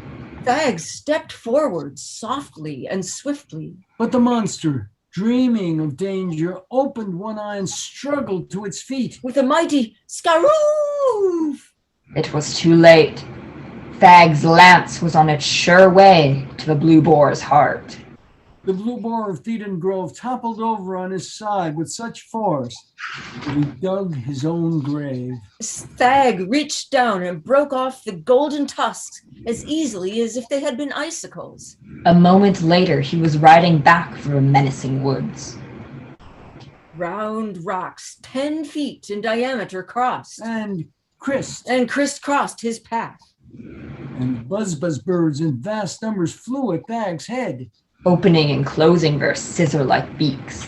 The prince and his black charger evaded the boulders and the buzz birds with marvelous jumps and dodgings. And broke at last into the clear. And raced for the castle of his father. The golden tusks of the great blue boar shining in his hand. From a tall window in a high room of King Claude's castle, the princess watched. With wide eyes and trembling body. The road her suitors had taken. Where it split into separate directions like a branching candlestick. Thag had followed the road to the right. Gallo, the road to the left. And Bjorn had traveled straight ahead. As far as the mysterious maiden's eyes could see, there was no cloud of dust on any road, no sign of horse or man. She watched the middle road with hope and eagerness. The roads that branched to the right and left with terror and dismay. In his shadowy shop, Taco sat quietly. Trying to think of chill and fragile rhymes for time and sorrow. The royal wizard squatted on the floor of his room in a tower. Trying to change a piece of common field stone into gold by wiggling his fingers at it and crying. No! Nothing happened. The royal physician, Still lying in bed, insulting and reassuring himself. Tried to stick out his tongue far enough to see whether or not it was coated. Come, He said. we can stick our tongue out further than that, can't we? He asked cheerily. No, we can't. He replied sullenly. In the royal library, the royal recorders sat on a tall stool at a high desk. And made an entry in his private diary. On this day, it has been established, despite the fussing and fretting and bawling and moaning of you-know-who, that the so-called princess we have been entertaining in the castle since the night before last is In truth and fact, by birth and destiny, a commandeer, the discovery of the sorrowful secret of the unhappy beast was made by me. King Claude sat all alone at the head of a long table in the banquet hall, cracking walnuts between his thumb and forefinger. And meditating on the advisability of taking a little wine before visiting the princess to acquaint her with her pitiful plight. He decided that it would not be a good idea to call for wine and went on cracking walnuts. As he turned the dilemma over in his mind, His eyes brightened and darkened. And brightened and darkened, he cracked his last walnut and ate it slowly. shell and all. And slapped the table with his hand. And the silver bowl that had held the walnuts jumped off the table and cackled on the floor. Steward! Bawled Claude. Wine! High up in a leafy tree, where he could not be seen, Quando scanned the 3 roads that led to peril. By turning his head to the left and peering through the leaves, he could see the princess standing at the tall window in the high room. In the royal gamekeeper's lodge, the royal gamekeeper's wife rearranged crocks on a shelf. Talking to the royal gamekeeper over her shoulder. I don't believe a word of it. I don't care what you say. She never was a dear, if you ask me. They made the story up to cloak their goings-on. You men are all alike. Enchanted princess, indeed. Enchanted hussy. I know her kind. She loitered in the woods and waved at them. The royal gamekeeper's wife picked up a crock. And rubbed it vigorously with a cloth. And set it down again. Dainty, you insist she is. I say she's dirty. And as for being 21, she's nearer 30. The gamekeeper's wife wiped and wiped and wiped another crock. That castle surely needs a woman's hand. It's full of broken glass and spider webs. Too bad Her Royal Highness had to die, poor thing. I always say he struck her in his copse. She stepped back from the shelf and regarded her handiwork. If she is a princess, then I have no doubt she's one of old King Puggy's daughters. Eldest of the 7, I should say. She's pretty in their bold and brazen way. Well, what's the matter? Has the leopard got your tongue? The royal gamekeeper did not answer. He was sitting in a chair. His hands folded on his stomach. Fast asleep.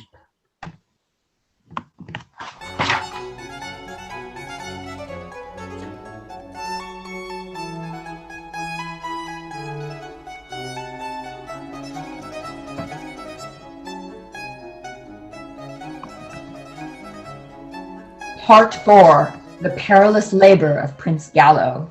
Prince Gallo's way led to the left, and then to the right, and then to the left again. And he came at last to a white path through a peaceful wood.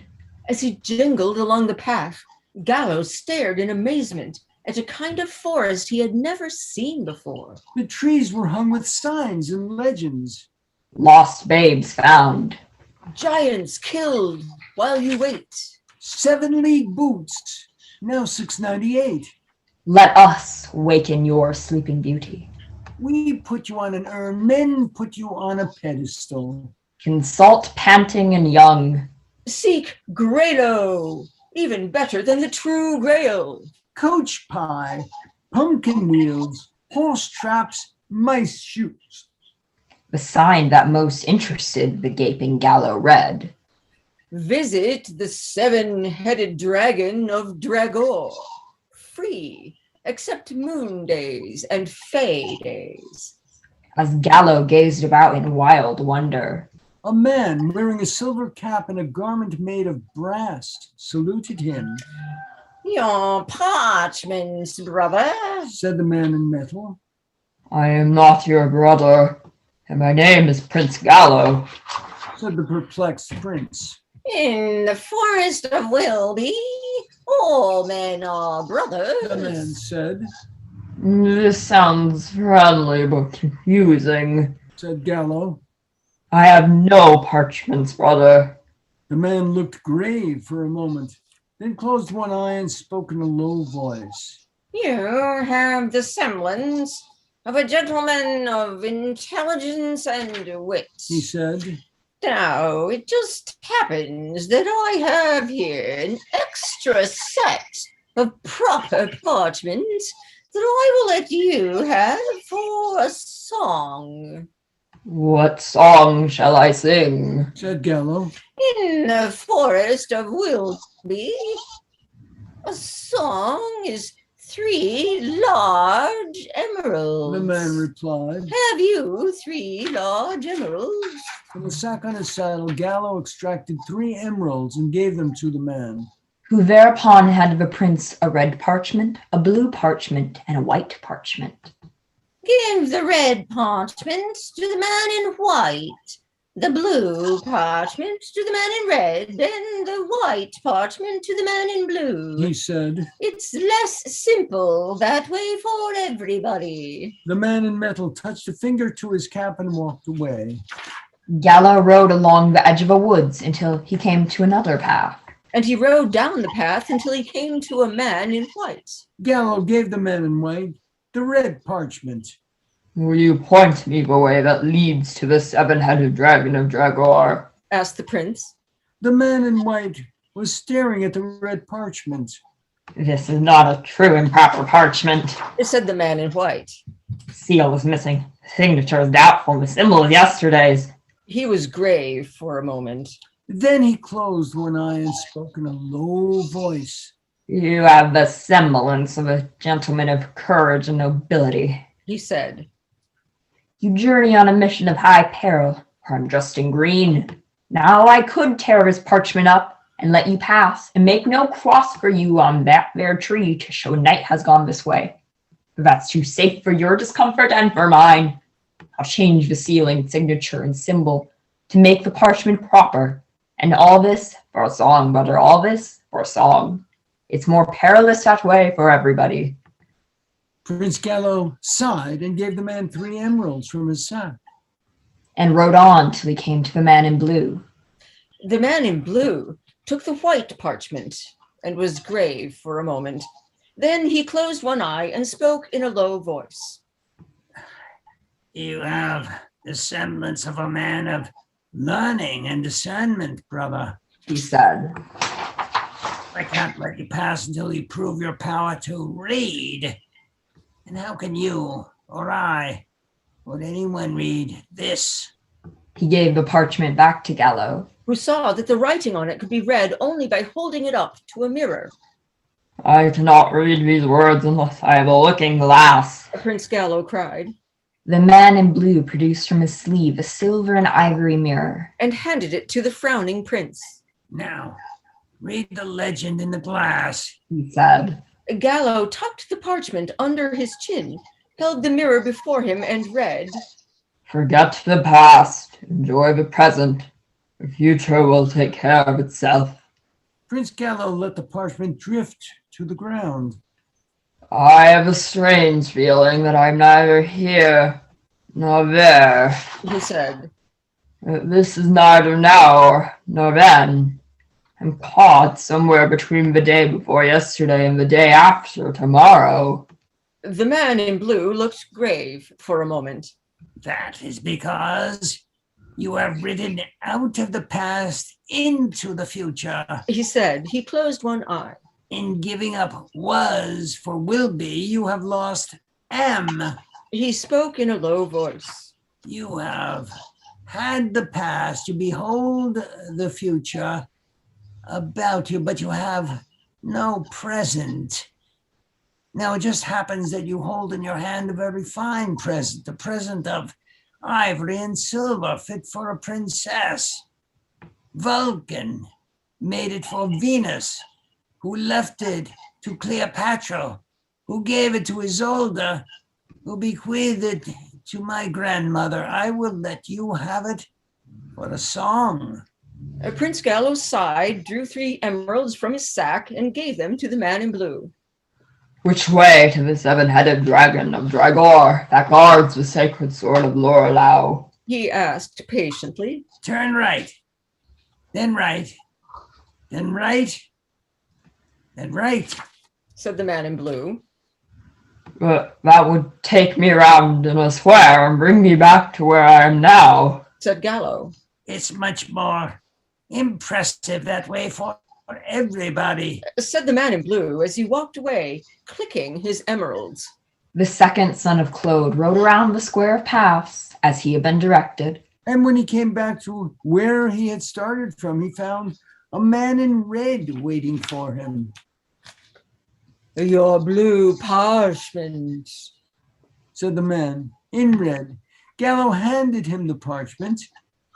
Which way to the 7-headed dragon of Dragor that guards the sacred sword of Lorelau? The prince inquired. The man in red looked grave for a moment. Then he closed one eye and spoke in a low voice. You have the semblance of a gentleman of shrewdness and cunning.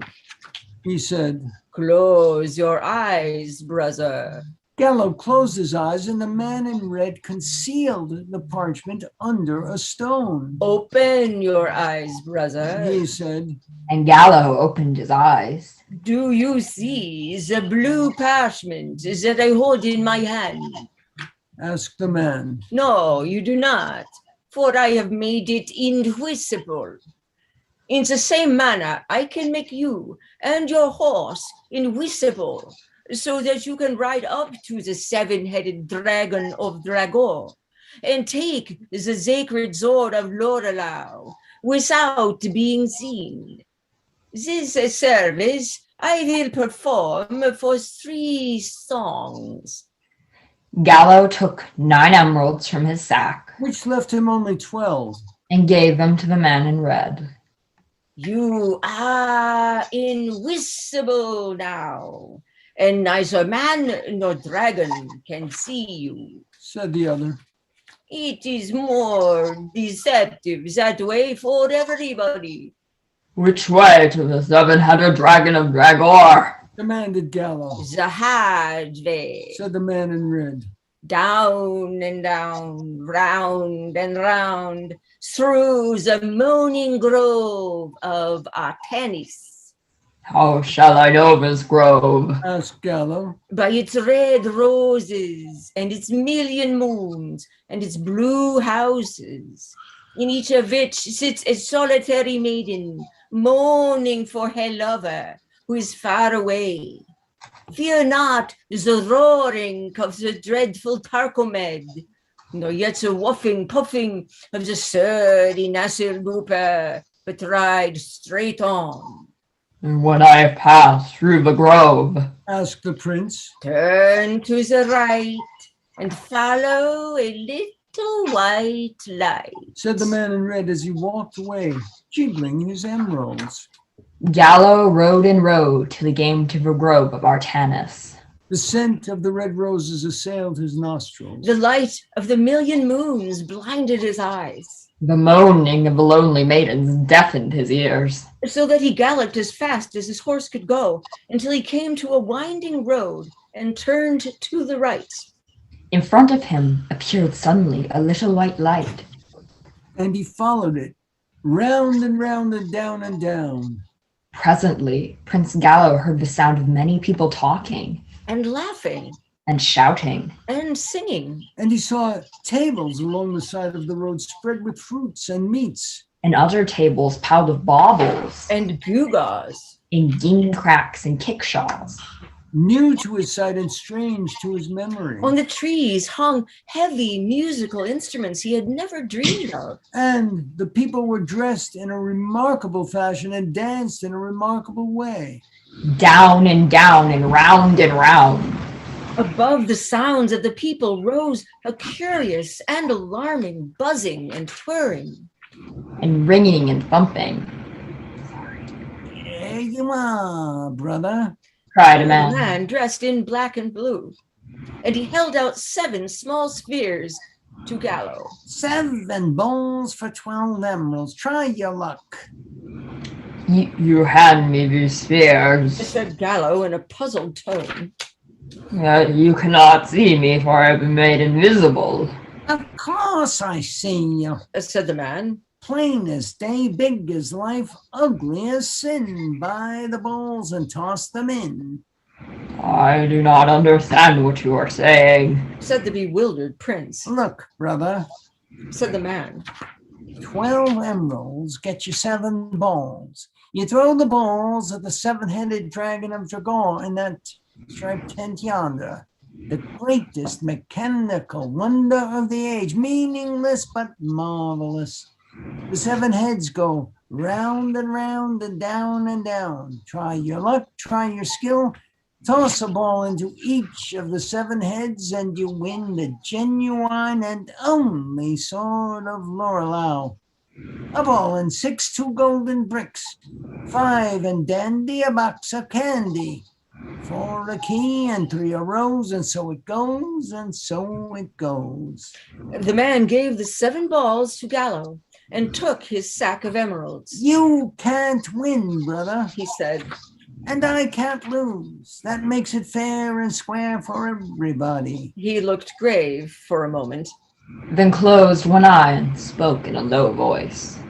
You have the semblance of a gentleman of honor and integrity. He said. Now, if the great key in the side of the mechanical dragon is not wound, the 7 heads will not go round and round and down and down, and you can toss a ball into each of the 7 heads and win the sacred sword. In return for this little service and secret, I ask only for the golden saddle I see there on your horse.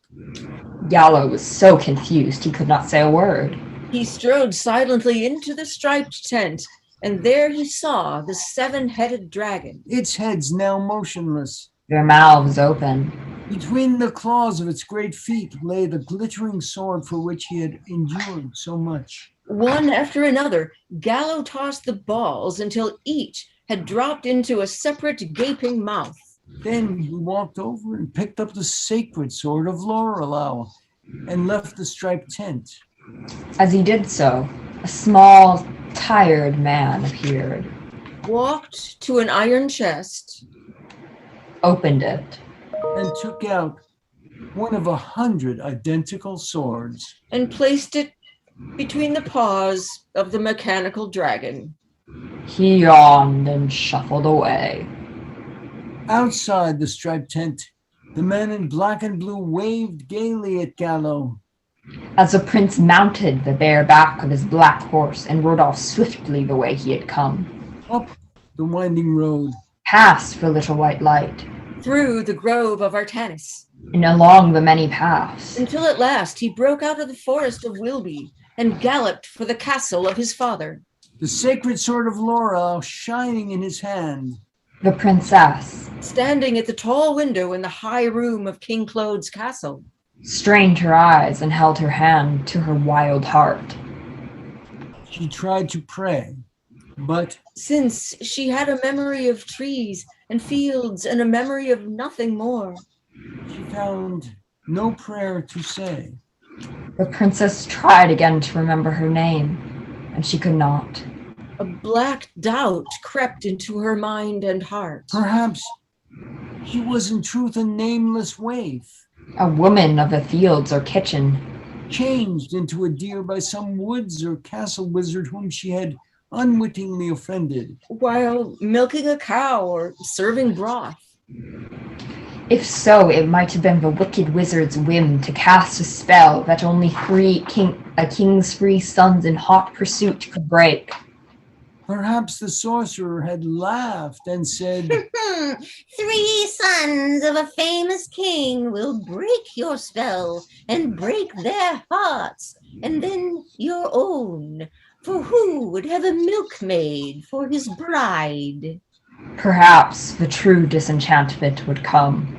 When the swiftest prince should place his trophy at her feet and cry, I claim your heart and hand. Perhaps then she herself could and would confess. My name is such and such, and I'm a peasant. Or My name is so and so, and I'm a scullery maid. She hoped, if this were to be the awful ending of her cruel enchantment, that Thag or Gallo and not Jorn would be the first to cry, I claim your heart and hand. but in spite of these dark thoughts, the eyes of the nameless maiden peered down the straight road Jorn had taken. Shadows lay across the road, Spreading and thickening like black blood. but there was no sign of dust. No mark of horse or man. The princess forced herself to look to the left and then to the right. Nothing moved except the shadows of trees stirring in the wind along the road Gallo had taken. But the princess almost cried out when she saw what she thought was a cloud of dust on the road Thag had followed. It rose slowly above the trees. And she saw that it was only a swan flying. The princess placed her hands over her eyes. And shivered. We beg your indulgence for a very brief intermission.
Part 5. The Perilous Labor of Prince Jorn. The way to the cherry orchard lay straight and smooth as a legend for Prince Jorn. With only a small twist here and a little jog there. The sun shone warmly, The wind blew softly. A cock crowed, and children called far away. and overhead the birds sang. In one place, a storm of paper, cut in the fragilely beautiful designs of snowflakes, blew dreamily across the road. And in another a wolf raised his head and howled. Enabling Jorn to see that the creature wore a collar. The youngest son of King Claude rode sorrowfully on his mission in spite of his love for the princess. For he did not believe the labor set for him held perils worthy of his strength and courage. Any child can pluck 1,000 cherries and place them in a silver chalice. He said aloud. Any moon-crazed idiot could overthrow the artificial mock made of clay and sandalwood to frighten birds away. I would meet the blue boar face to face, or slay the dreadful dragon with the 7 heads. Set me a difficult riddle, a terrible task, a valiant knight to overthrow. As Prince Jorn ended his plaint, he heard a voice calling high and shrill. He looked all about him, but he could see no one. And still the voice kept crying, help me, John, and you shall have a difficult riddle, a terrible task, and a valiant knight to overthrow.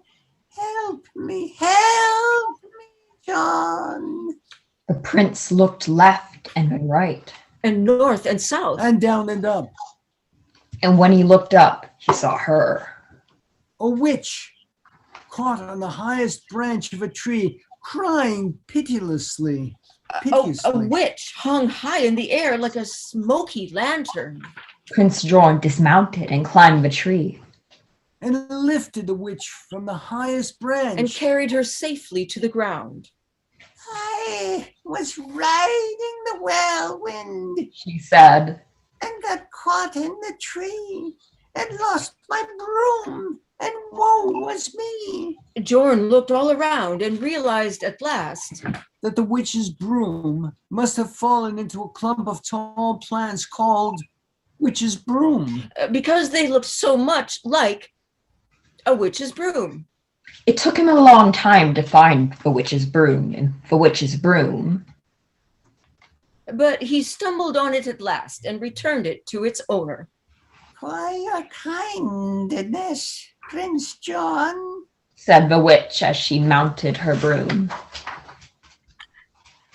You shall have a difficult riddle to do, a terrible task to undergo, a valiant knight to overthrow. She waved her long, bony fingers and sailed away, her shrill laughter trailing behind her.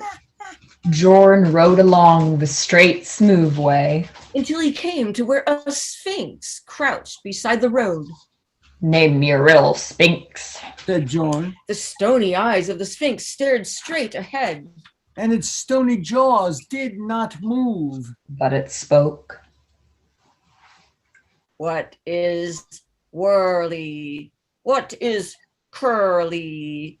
Tell me, what is pearly early? Jorn replied in a trice. Gigs are whirly, cues are curly, and the dew is pearly early. He rode on a little way and then rode back. What was difficult about that riddle? Asked the prince. It was difficult to say without moving my jaws, said the sphinx. Jorn shrugged his shoulders and continued on his way. Until he came all of a sudden upon a great cherry orchard. He dismounted, unslung the silver chalice from his saddle, and strode into the orchard. The chalice in his left hand, his sword in his right. In a clearing in the middle of the cherry orchard lay the mock on its left side. The winds had blown it over. The rains had crumbled its clay.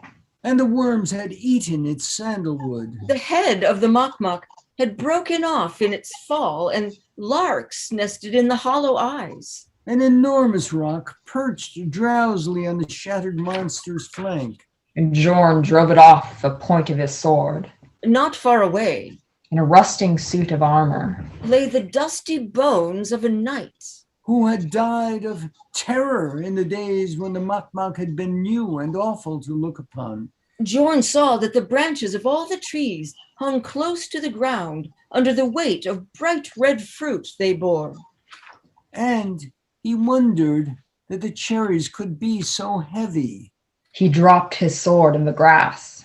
First with one hand, and then with both. He tried to pull a cherry from its stem to put it in the silver chalice. And discovered that it was not a cherry at all, but a ruby in the shape of a cherry. All the cherries on the trees were rubies. And none of them would come off the stems, no matter how hard he tugged. And none of the stems would come off the branches. You must count 1,000 to pick 1,000 cherries. Said a voice behind Jorn. The prince turned to see a small man in a peaked hat looking at him. His large eyes twinkling. Say, 1, 2, 3. Said the man. 1, 2, 3. Said Jorn. 4, 5, 6. Said the man. 4, 5, 6. Said Jorn. And when he had counted rapidly up to 1,000, a ruby fell into the silver chalice. But 1,000 is 1,000,000. Said Jorn. To count to 1,000,000 is a terrible task. A terrible task you wished for. A terrible task you have. Said the man. Jorn counted to 1,000 again. And again a ruby fell into the chalice. 1, 2, 3, 4. I came to pick cherries. 5, 6, 7, 8. And I found rubies. 9, 10. Cried Jorn. Rubies, cherries, rubies. Said the small man. It's the same thing. 11, 12. How is it the same thing? Asked Jorn. 13, 14, 15, 16. The small man paced up and down and said, What am I doing? 17, 18, 19, 20. You were walking back and forth. Said Jorn. 21. But how can I walk back and forth without first walking forth and back? It is the same thing. Said Jorn. A man who walks 22, forth and back 23, is walking back and forth 24, 25, 26, 27, 28, 29, 30.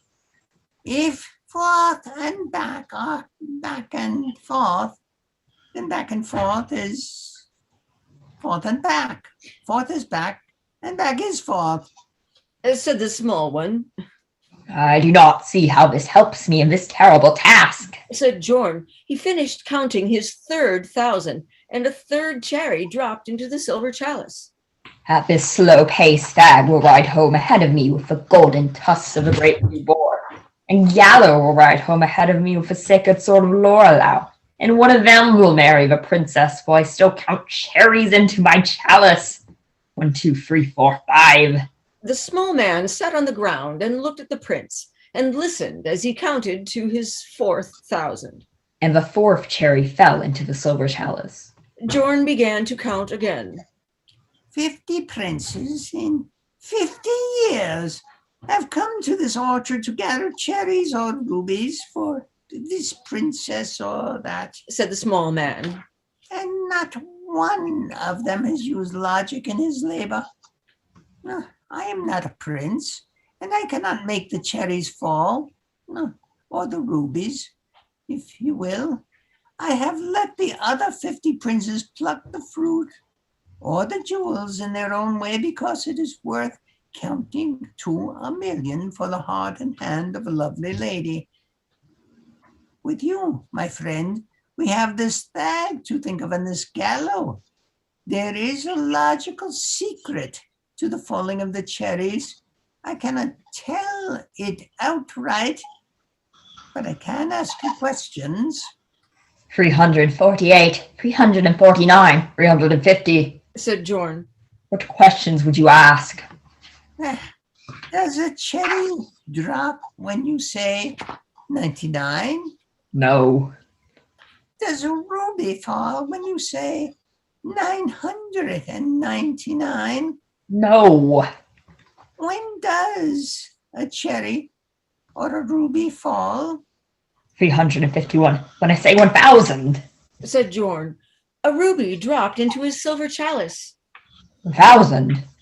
Cried Jorn again, and another ruby fell. 1,000. 1,000. 1,000. 1,000. Cried Jorn, and 4 more rubies fell into the chalice.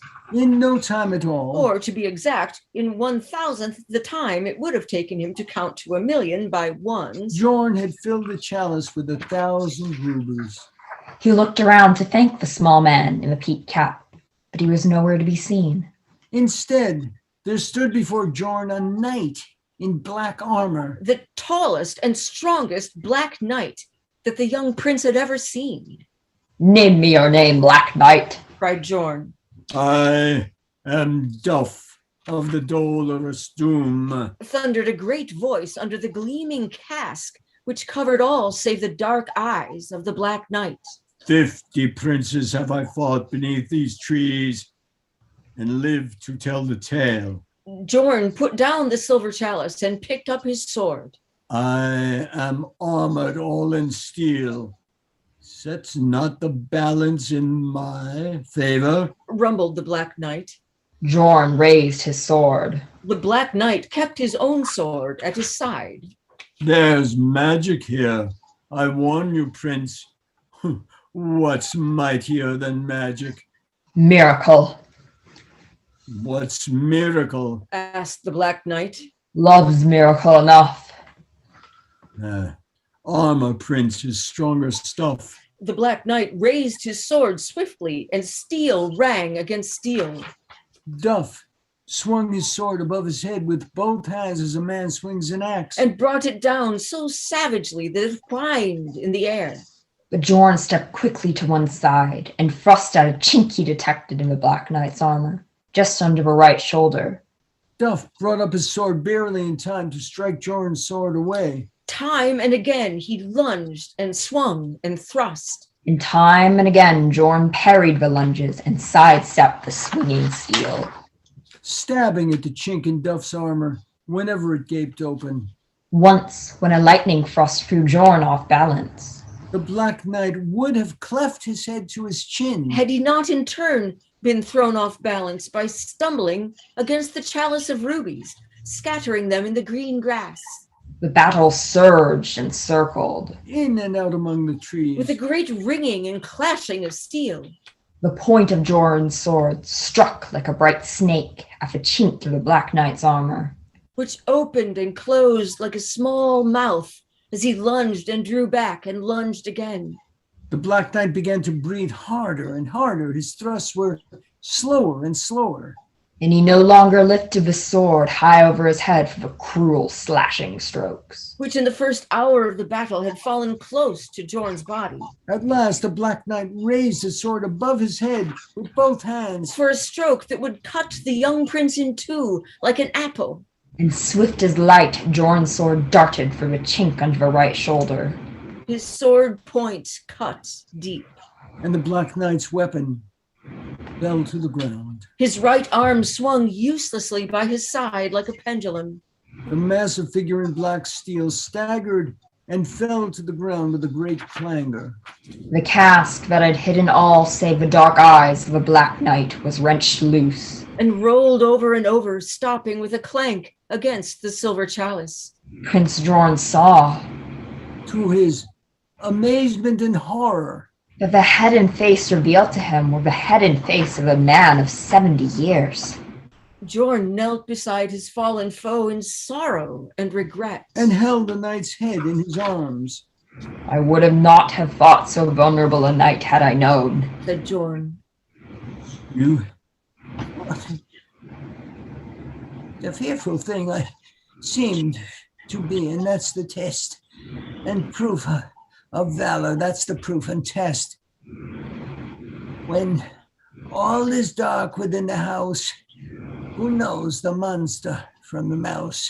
The Black Knight's voice no longer thundered, but was small and thin, Jorn helped the old man to his feet. and staunched the blood and bound his wound. What may I trust? Cried Jorn. What's there to trust? Ah, trust your heart. The old man said. Trust, love.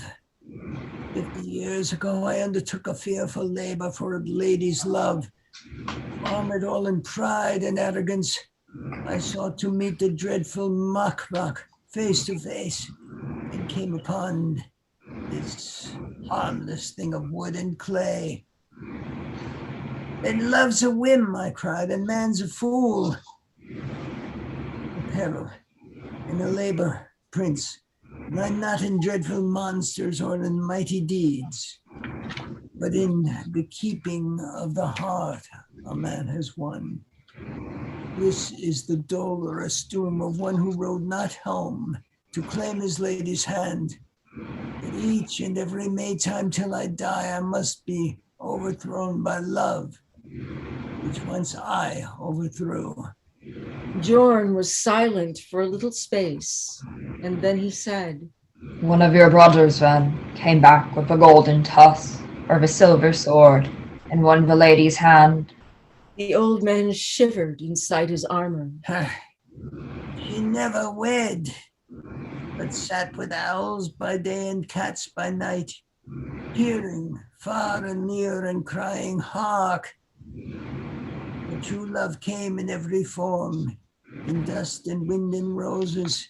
Her voice grew high and shrill and wild and wilder, and in the end she brewed an evil brew of mice and woad and cockatrice and rule, and over this she cast a spell and metaphor. Still I wear a strength, flaw therein, it's pride. Thunder how I will, I'm never safe inside. The old knight blinked away a tear. Men see her once in every Maytime swinging like a smoky lantern in a tree. Ride swiftly, prince, and love ride with you. The young prince watched the aged knight in silence and heard him out, She named you valiant was all that Jorn could say. and placed a crevice in your armor not too near the heart. There was a deep moaning from the armor. As the figure of Duff of the dolorous Droom clanked away slowly, it was lost among the trees. Prince Jorn hurriedly refilled the chalice with the scattered rubies. And a moment later, he was riding swiftly for the castle of his father. The silver chalice shining in his hand.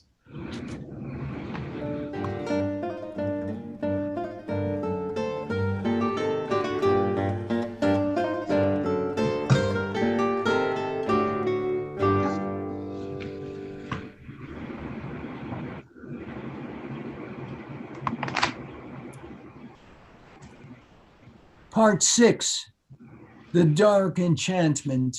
4 knuckles rapped 7 times on the door of the high room in the castle. And when the princess bade her visitor to enter, King Claude strode in. And after him came Taco And the royal recorder.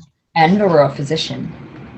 We have 3 bitter things to say: a fact, a tale, and a conclusion. Began Claude, and his heavy face turned red. If I may speak first, sire, Said the princess. I have a bitter doubt to say. Then speak your doubt, Said Claude. unless it touch the honor of my sons or me. Tut, tut, tut, tut. Said Taco, who was peering closely at the princess. Tut me no tuts. Said Claude. I am in no mood this day for tutting. He waved his hand, and the princess went on. The doubt has come to me that since I cannot remember my name, perhaps I have no name to speak of. Perhaps I'm a milkmaid or a kitchen wench. Tut, tut. Said Taco. My mother was a country maid and often used to sing. When all the princesses are gone, the country maids will still go on. I have no contempt for any woman, Said the princess. as long as she confesses who and what she is, and there are rules, decrees, and orders, by which no maid of low estate or common blood may marry Jorn, Or Thag, said Claude. Or Gallo. said the royal recorder. My father used to sing a rhyme that went in part. Said Taco.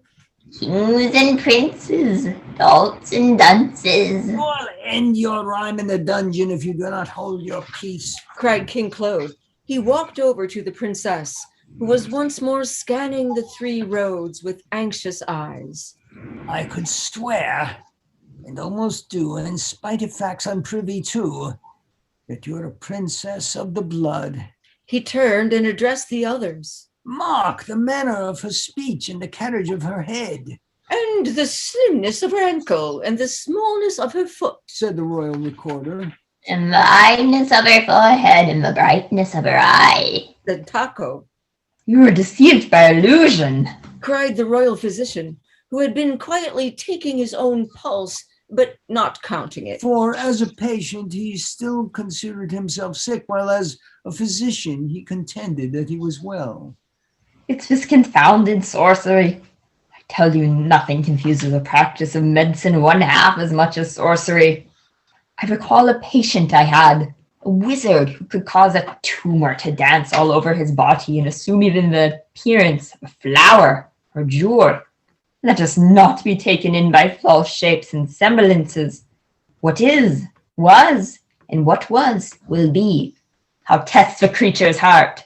The lady's heart, said Claude. We'll go by seeming till we have the proof. I promised her a fact, a tale, and the conclusion, said Claude. I'll tell the tale, said Taco. I'll draw the conclusion, said the royal physician.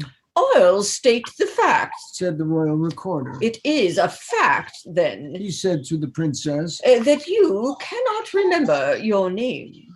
Taco will tell the tale, said Claude. In point of fact, and truth and count and number, there are more tales than one to tell. There's Taco's tale and 9 besides, all identical, exact, and parallel. We'll stick to one, said Claude. They're all the same. I merely wish to state, avow, affirm, asseverate, maintain, confess, proclaim, protest, announce, vouchsafe, and say that there are precisely 10 such tales in all, and each and every one duplicates, substantiates, corroborates, and proves each and every other. Don't wrap me up in words, cried Claude. Taco, tell the tale. And Taco told the tale of a white deer of 100 years ago. And how it was in truth a deer, and not a princess of the blood. The princess listened in silence, standing very still. The royal physician will draw the conclusion, ordered King Claude. The royal physician, who had been saying, "Ah," to himself in a corner, and tapping his chest, and counting to 9, stepped forward. The conclusion will be drawn, he said, touching the tips of his fingers together. The conclusion to be drawn is that you are in fact and truth beyond the shadow, question, or peradventure of a doubt. But say, I did not test your heart. He placed his right ear against the breast of the princess and listened, muttering, and ho, and again. The heart is much too high, he announced at last. As to location and rapidity of beat, there's a skip, definite skip, such as might be brought on by too much leaping over brooks, much too much leaping over brooks. But I could not give a final opinion, of course, until I examined the brooks. The king scowled and looked away. Draw the conclusion, he ordered. Ah, yes, the conclusion, said the royal physician.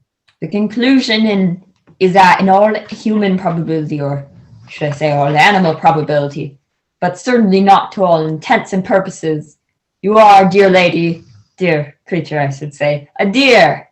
Say, ah. The royal physician added to himself, and he retired to a corner, saying, ah. King Claude stared at the cold stone floor, his face still flushed. The royal recorder fumbled foolishly with a pocket full of seals and ribbons. Taco's dim old eyes, no longer strong enough to see the moon or stars, were soft with pity. The princess did not move, except to lift her head a little higher. If you still cannot remember your name, then you must be a deer, said the king. A princess would remember her name, said the royal recorder. Particularly in view of the fact that there is no evidence of a concussion severe enough to eradicate memory, and no marked dilation or contraction of the pupils of the eye to indicate the presence of a potion, filter, or other obliterant. Said the royal physician. Obliterant. He repeated, frowning. Is there such a word? You are perhaps thinking of eradicant, said the royal recorder. Eradicant is a word, I believe, although when you repeat it, it does sound meaningless. Be done with this weighing of words, this measuring of meaning, cried Claude. Explain the nature of the spell, the rule of her enchantment. The royal recorder cleared his throat and spoke. In enchantments of this kind, which I hold to be in extremely bad taste, the true dear, having assumed the face and form of a princess, finds it impossible, for obvious reasons, to retain the love of knight or prince or peasant once her unhappy secret is revealed. Get on with it, ordered the king. Love most certainly shall fail you thrice, once runs the line and measure of your spell. intoned the recorder solemnly. When love has failed you thrice, you will resume the shape and semblance of a deer. And mind you, no more leaping over brooks. Bad for The the heart. royal physician said. Me. He added, testing his throat for soreness. Alas and woe, unhappy doe. The royal recorder cried, Hold your tongue, you saucy clerk. said Claude. This lady is a princess to the present sight, and shall be so addressed, while still she stands on 2 legs, not on 4. The princess spoke at last, her dark eyes clear and fearless. I ask the right to tell my prince before he claims my heart and hand this sorry tale, She said. Asked and granted, done and done, Claude bowed. and spoken like a princess. The royal recorder cleared his throat again. If it should chance, happen, occur, take place, or come to pass that this prince or that or the other should still maintain his love for you, in spite of what has been and truly is, and should be, why, then you will forever keep the shape and semblance of a princess. So reads the ancient spell, so runs the old enchantment. Taco stepped forward and raised his hand. I beg you to remember, Claude. The mother of your sons once bore the shape and semblance of a deer, and yet she was in truth a princess of the royal blood. But damn it all, she knew her name. Cried Claude. This pretty dear. This princess by your own decree. The royal recorder said. This princess, then. Claude began again and flushed and turned away. I am what I will be. Said the princess. I will be what I am. There's this to lift your heart. Said Claude. You were the swiftest deer that ever tried the strength and skill of men. No common oaf shall give you chase. As in the case of Taco's father's deer, you're fit for kings and princes, as you stand or as you run.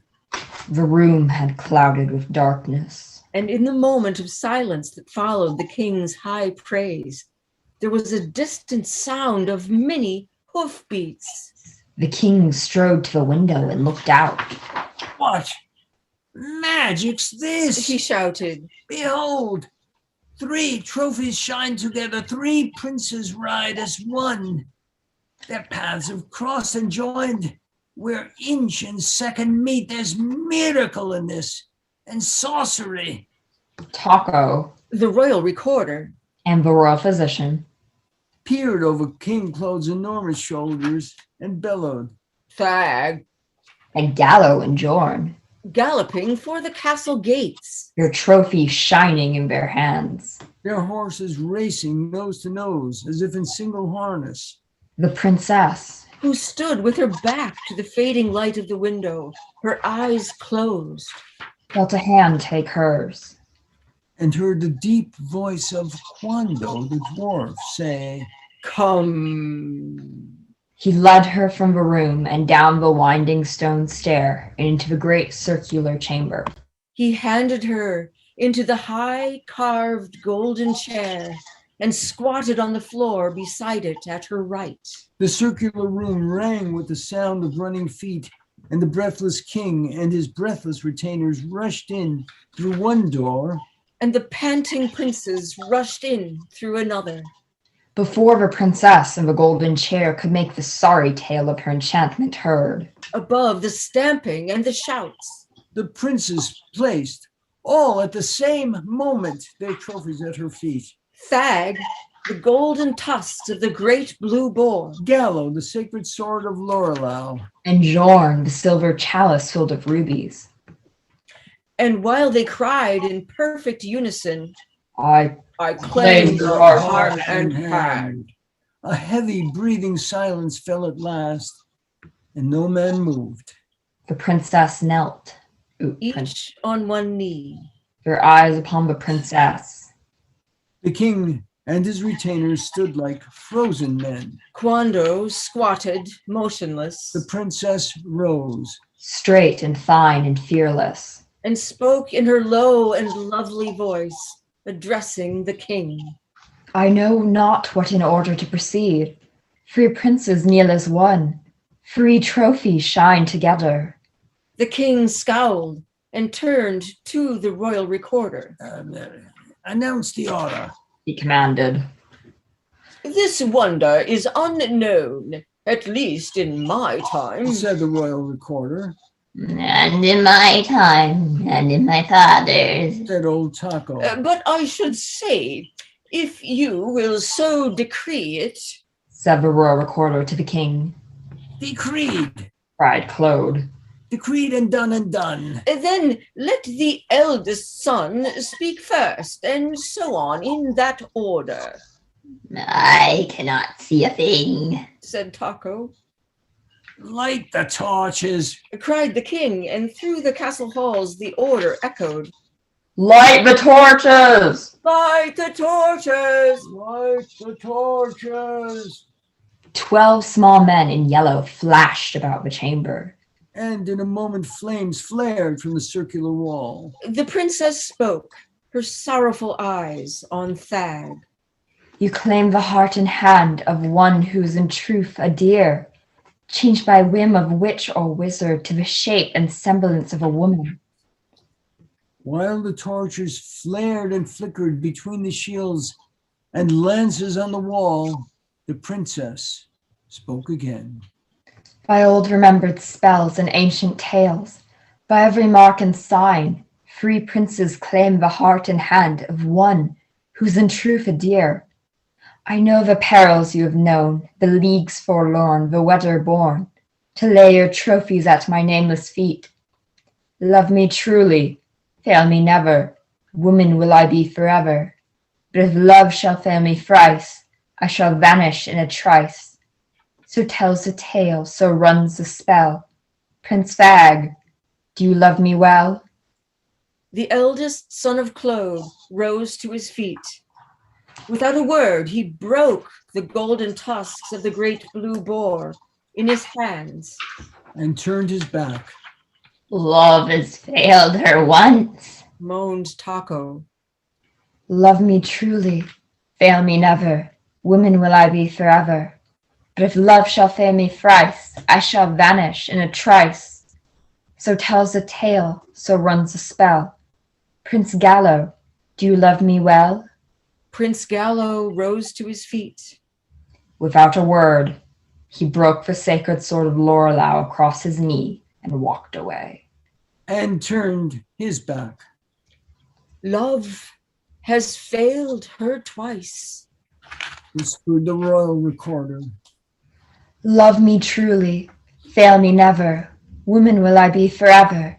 But if love shall fail me thrice, I shall vanish in a trice.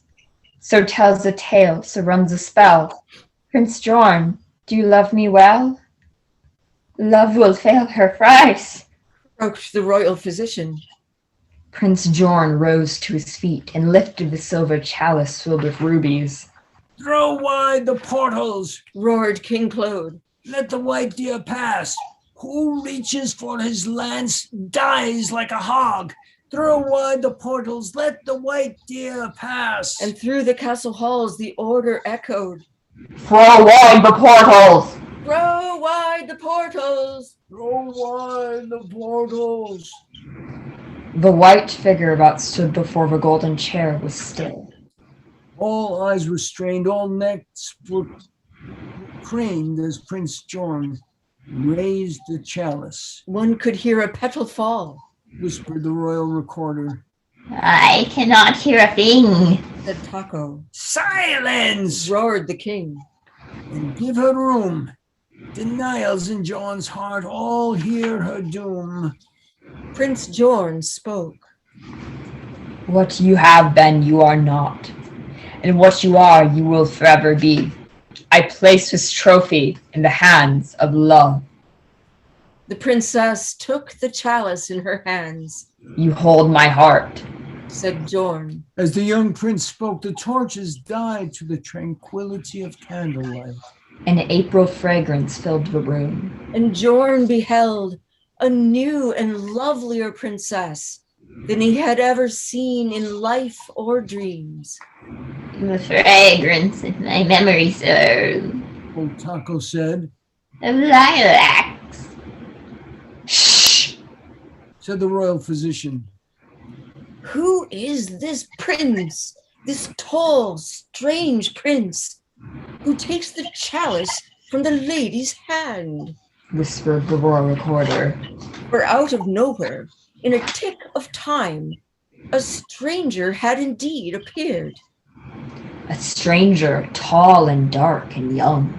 Who stood beside the lovely maid and held her chalice in his hands. That she might descend the few steps from the golden chair and place her hand in Jorn's. King Claude, who had seen the strange prince at the same moment as the others, closed his eyes. And rubbed them with his knuckles. And opened them again. He took a step forward.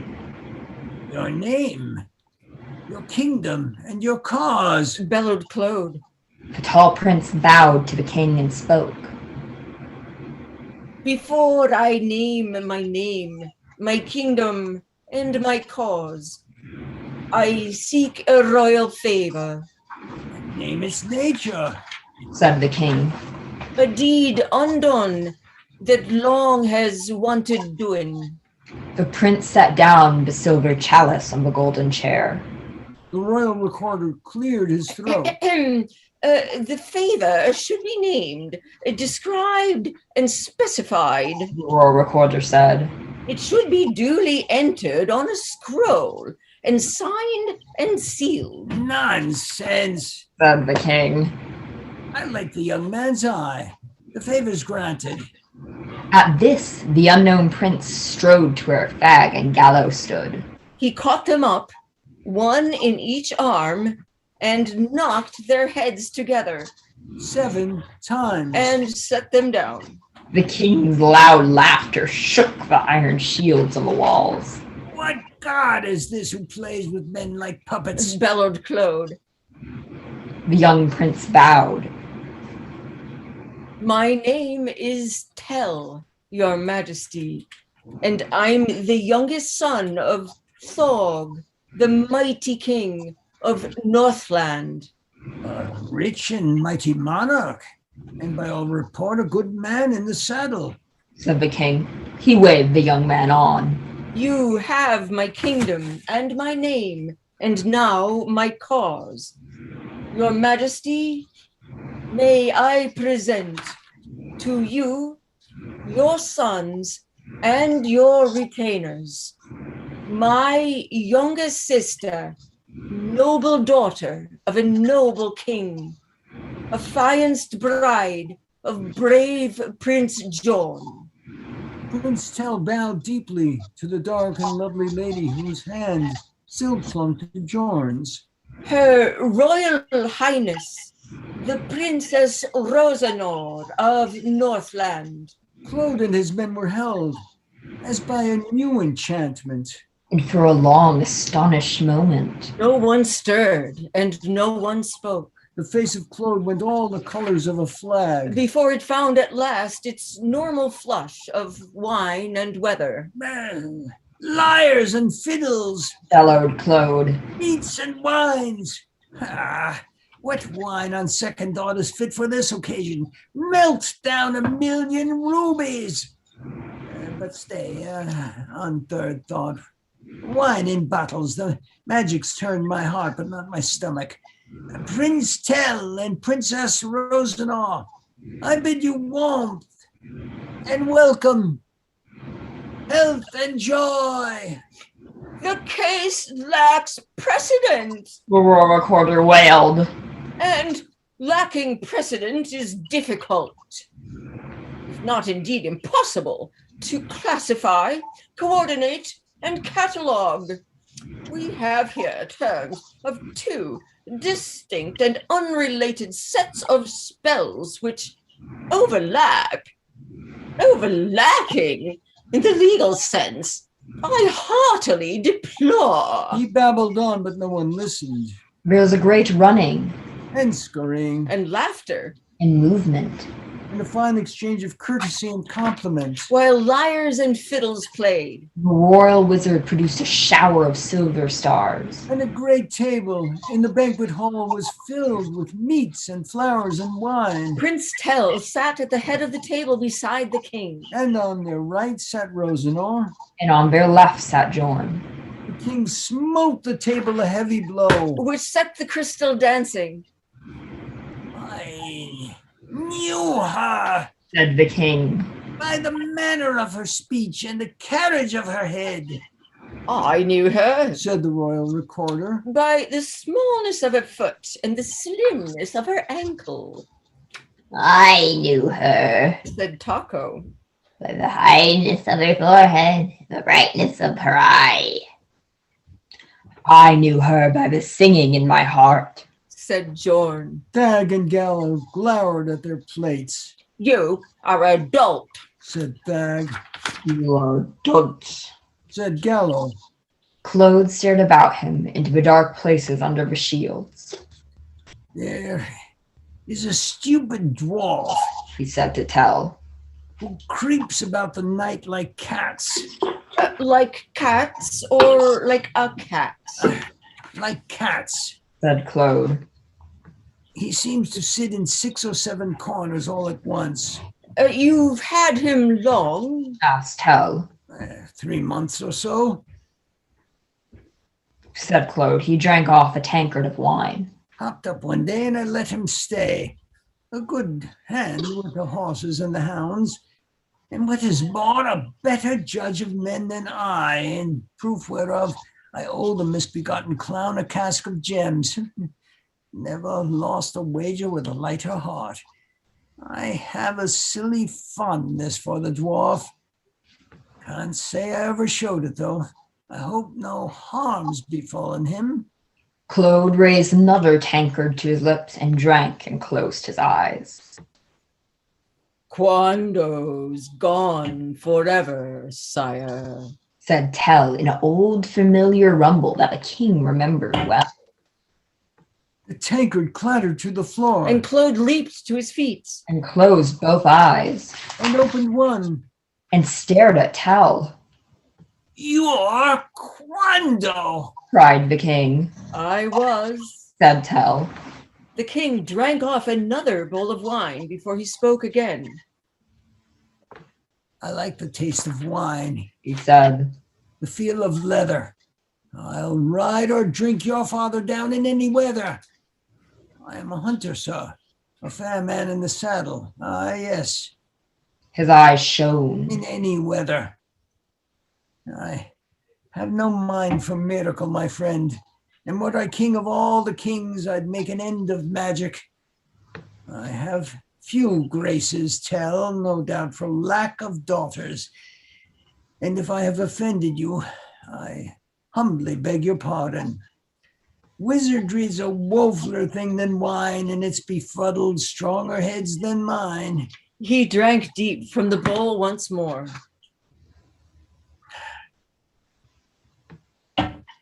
A deer's now Rosenor, a dwarf is Tell.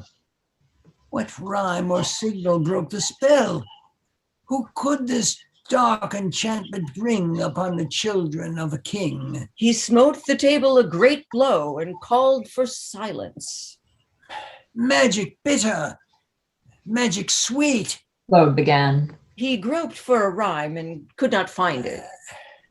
As united the great house of Claude with the great house of Thog. He drank from a huge bowl of wine. A man I can outride and outdrink the best day he ever saw. Though that's beside the present point. We have beheld a miracle this day which wants explaining. I give you young Prince Fell. He sat down and rose again with some effort. Tell. He said with great dignity. And resumed his chair.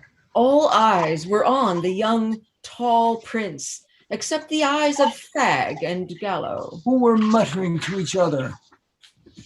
The wine has mulled your wits, Said Fag. I tell you, the dragon has to be wound up. Said Gallo. The great big key. Silence! roared the king, and young Prince Tell rose to his feet. And began the tale of his sister's enchantment and his own. My father, sire, the great King Forg of Northland, was loved by many damsels in his youth. The prince began. His feats in battle and the chase broke open the tender locks of 500 hearts. Calf. Said Claude. Get on with it. One damsel was a dark and jealous wench named Nagrum Yath, who, on the day my father wed the princess of his choice, swore a frightful vengeance on his house. 1 year and 20 days ago, the Princess Rosenor and I were riding in the wilderness of Gwaine.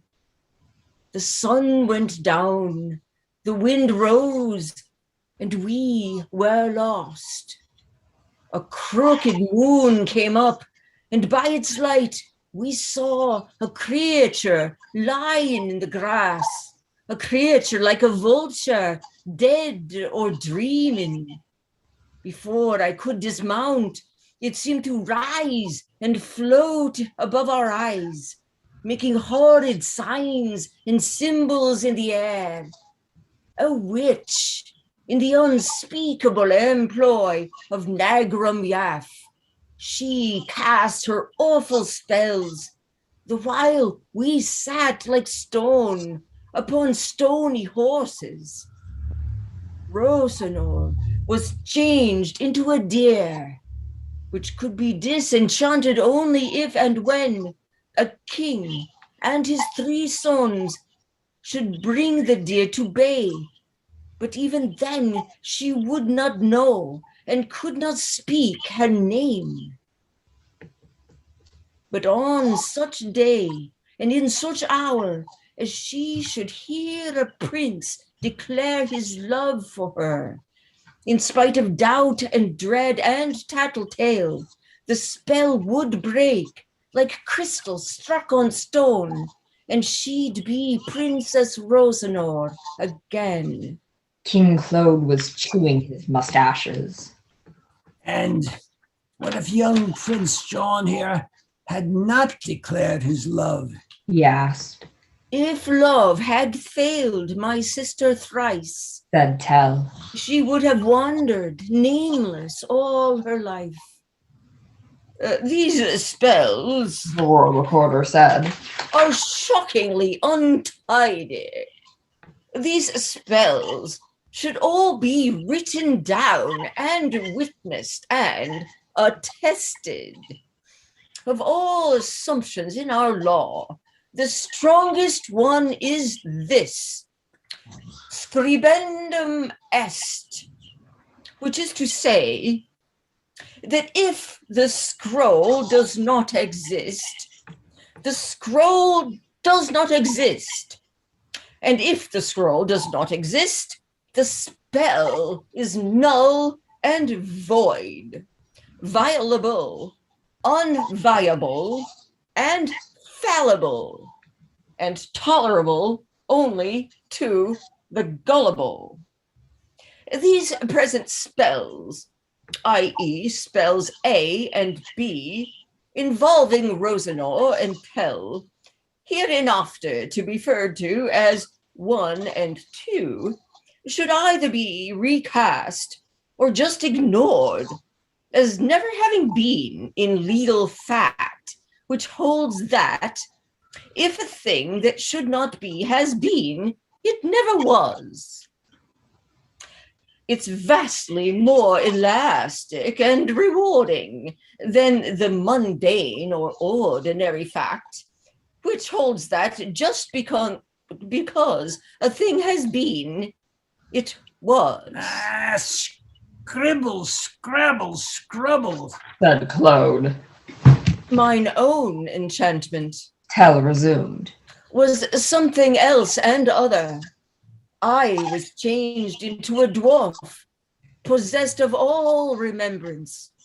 I knew my name and Rosenor's, but lacked the power to name our names or tell our tale in language plain or roundabout to her or any other.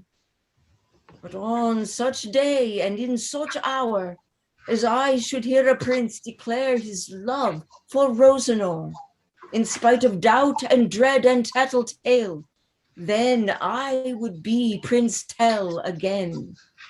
If love had failed the princess thrice, I would have been the squat dwarf Quando all my life. How came you here? Demanded Claude. How came your sister to our woeful woods?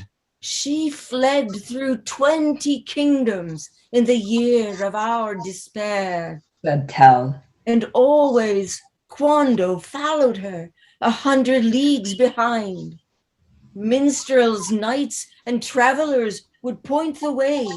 The swiftest deer in all the world had gone, and I would wander on. I lost her in the snowy months and wandered here, for men had told me tales of your enchanted woods. Enchanted woods attract enchanted things. My heart was high with hope. You were a king, sire, and your sons were 3, as stipulated in the sorcery. I fed your hounds and horses for my keep, and visited the magic woods each night, dropping softly from my chamber window to the ground. At last, she came. I saw her flash like moonlight through the fireflies and the snow. I'd met a wizard in the woods, the mighty wizard Roe. I could not name my name to him or Rosenor's or tell our tale. But wizards have a way of knowing things. In guise of minstrel here one night, he sang you songs about a deer as swift as light. I thought I knew the saucy varlet's face, roared Claude. and said so at the time. The tall prince smiled and went on with the tale. By this device and that device, the wizard played with time. I fancy Thag and Galla were delayed. I fancy Jorn was speeded on his way. The wizard's magic brought the princes riding home, not singly, but together. He must have been the round man in the twee, said Thag, He must have been the man in blue. said Gallo. He must have been the little man who told me why the cherries fall. said Jorn.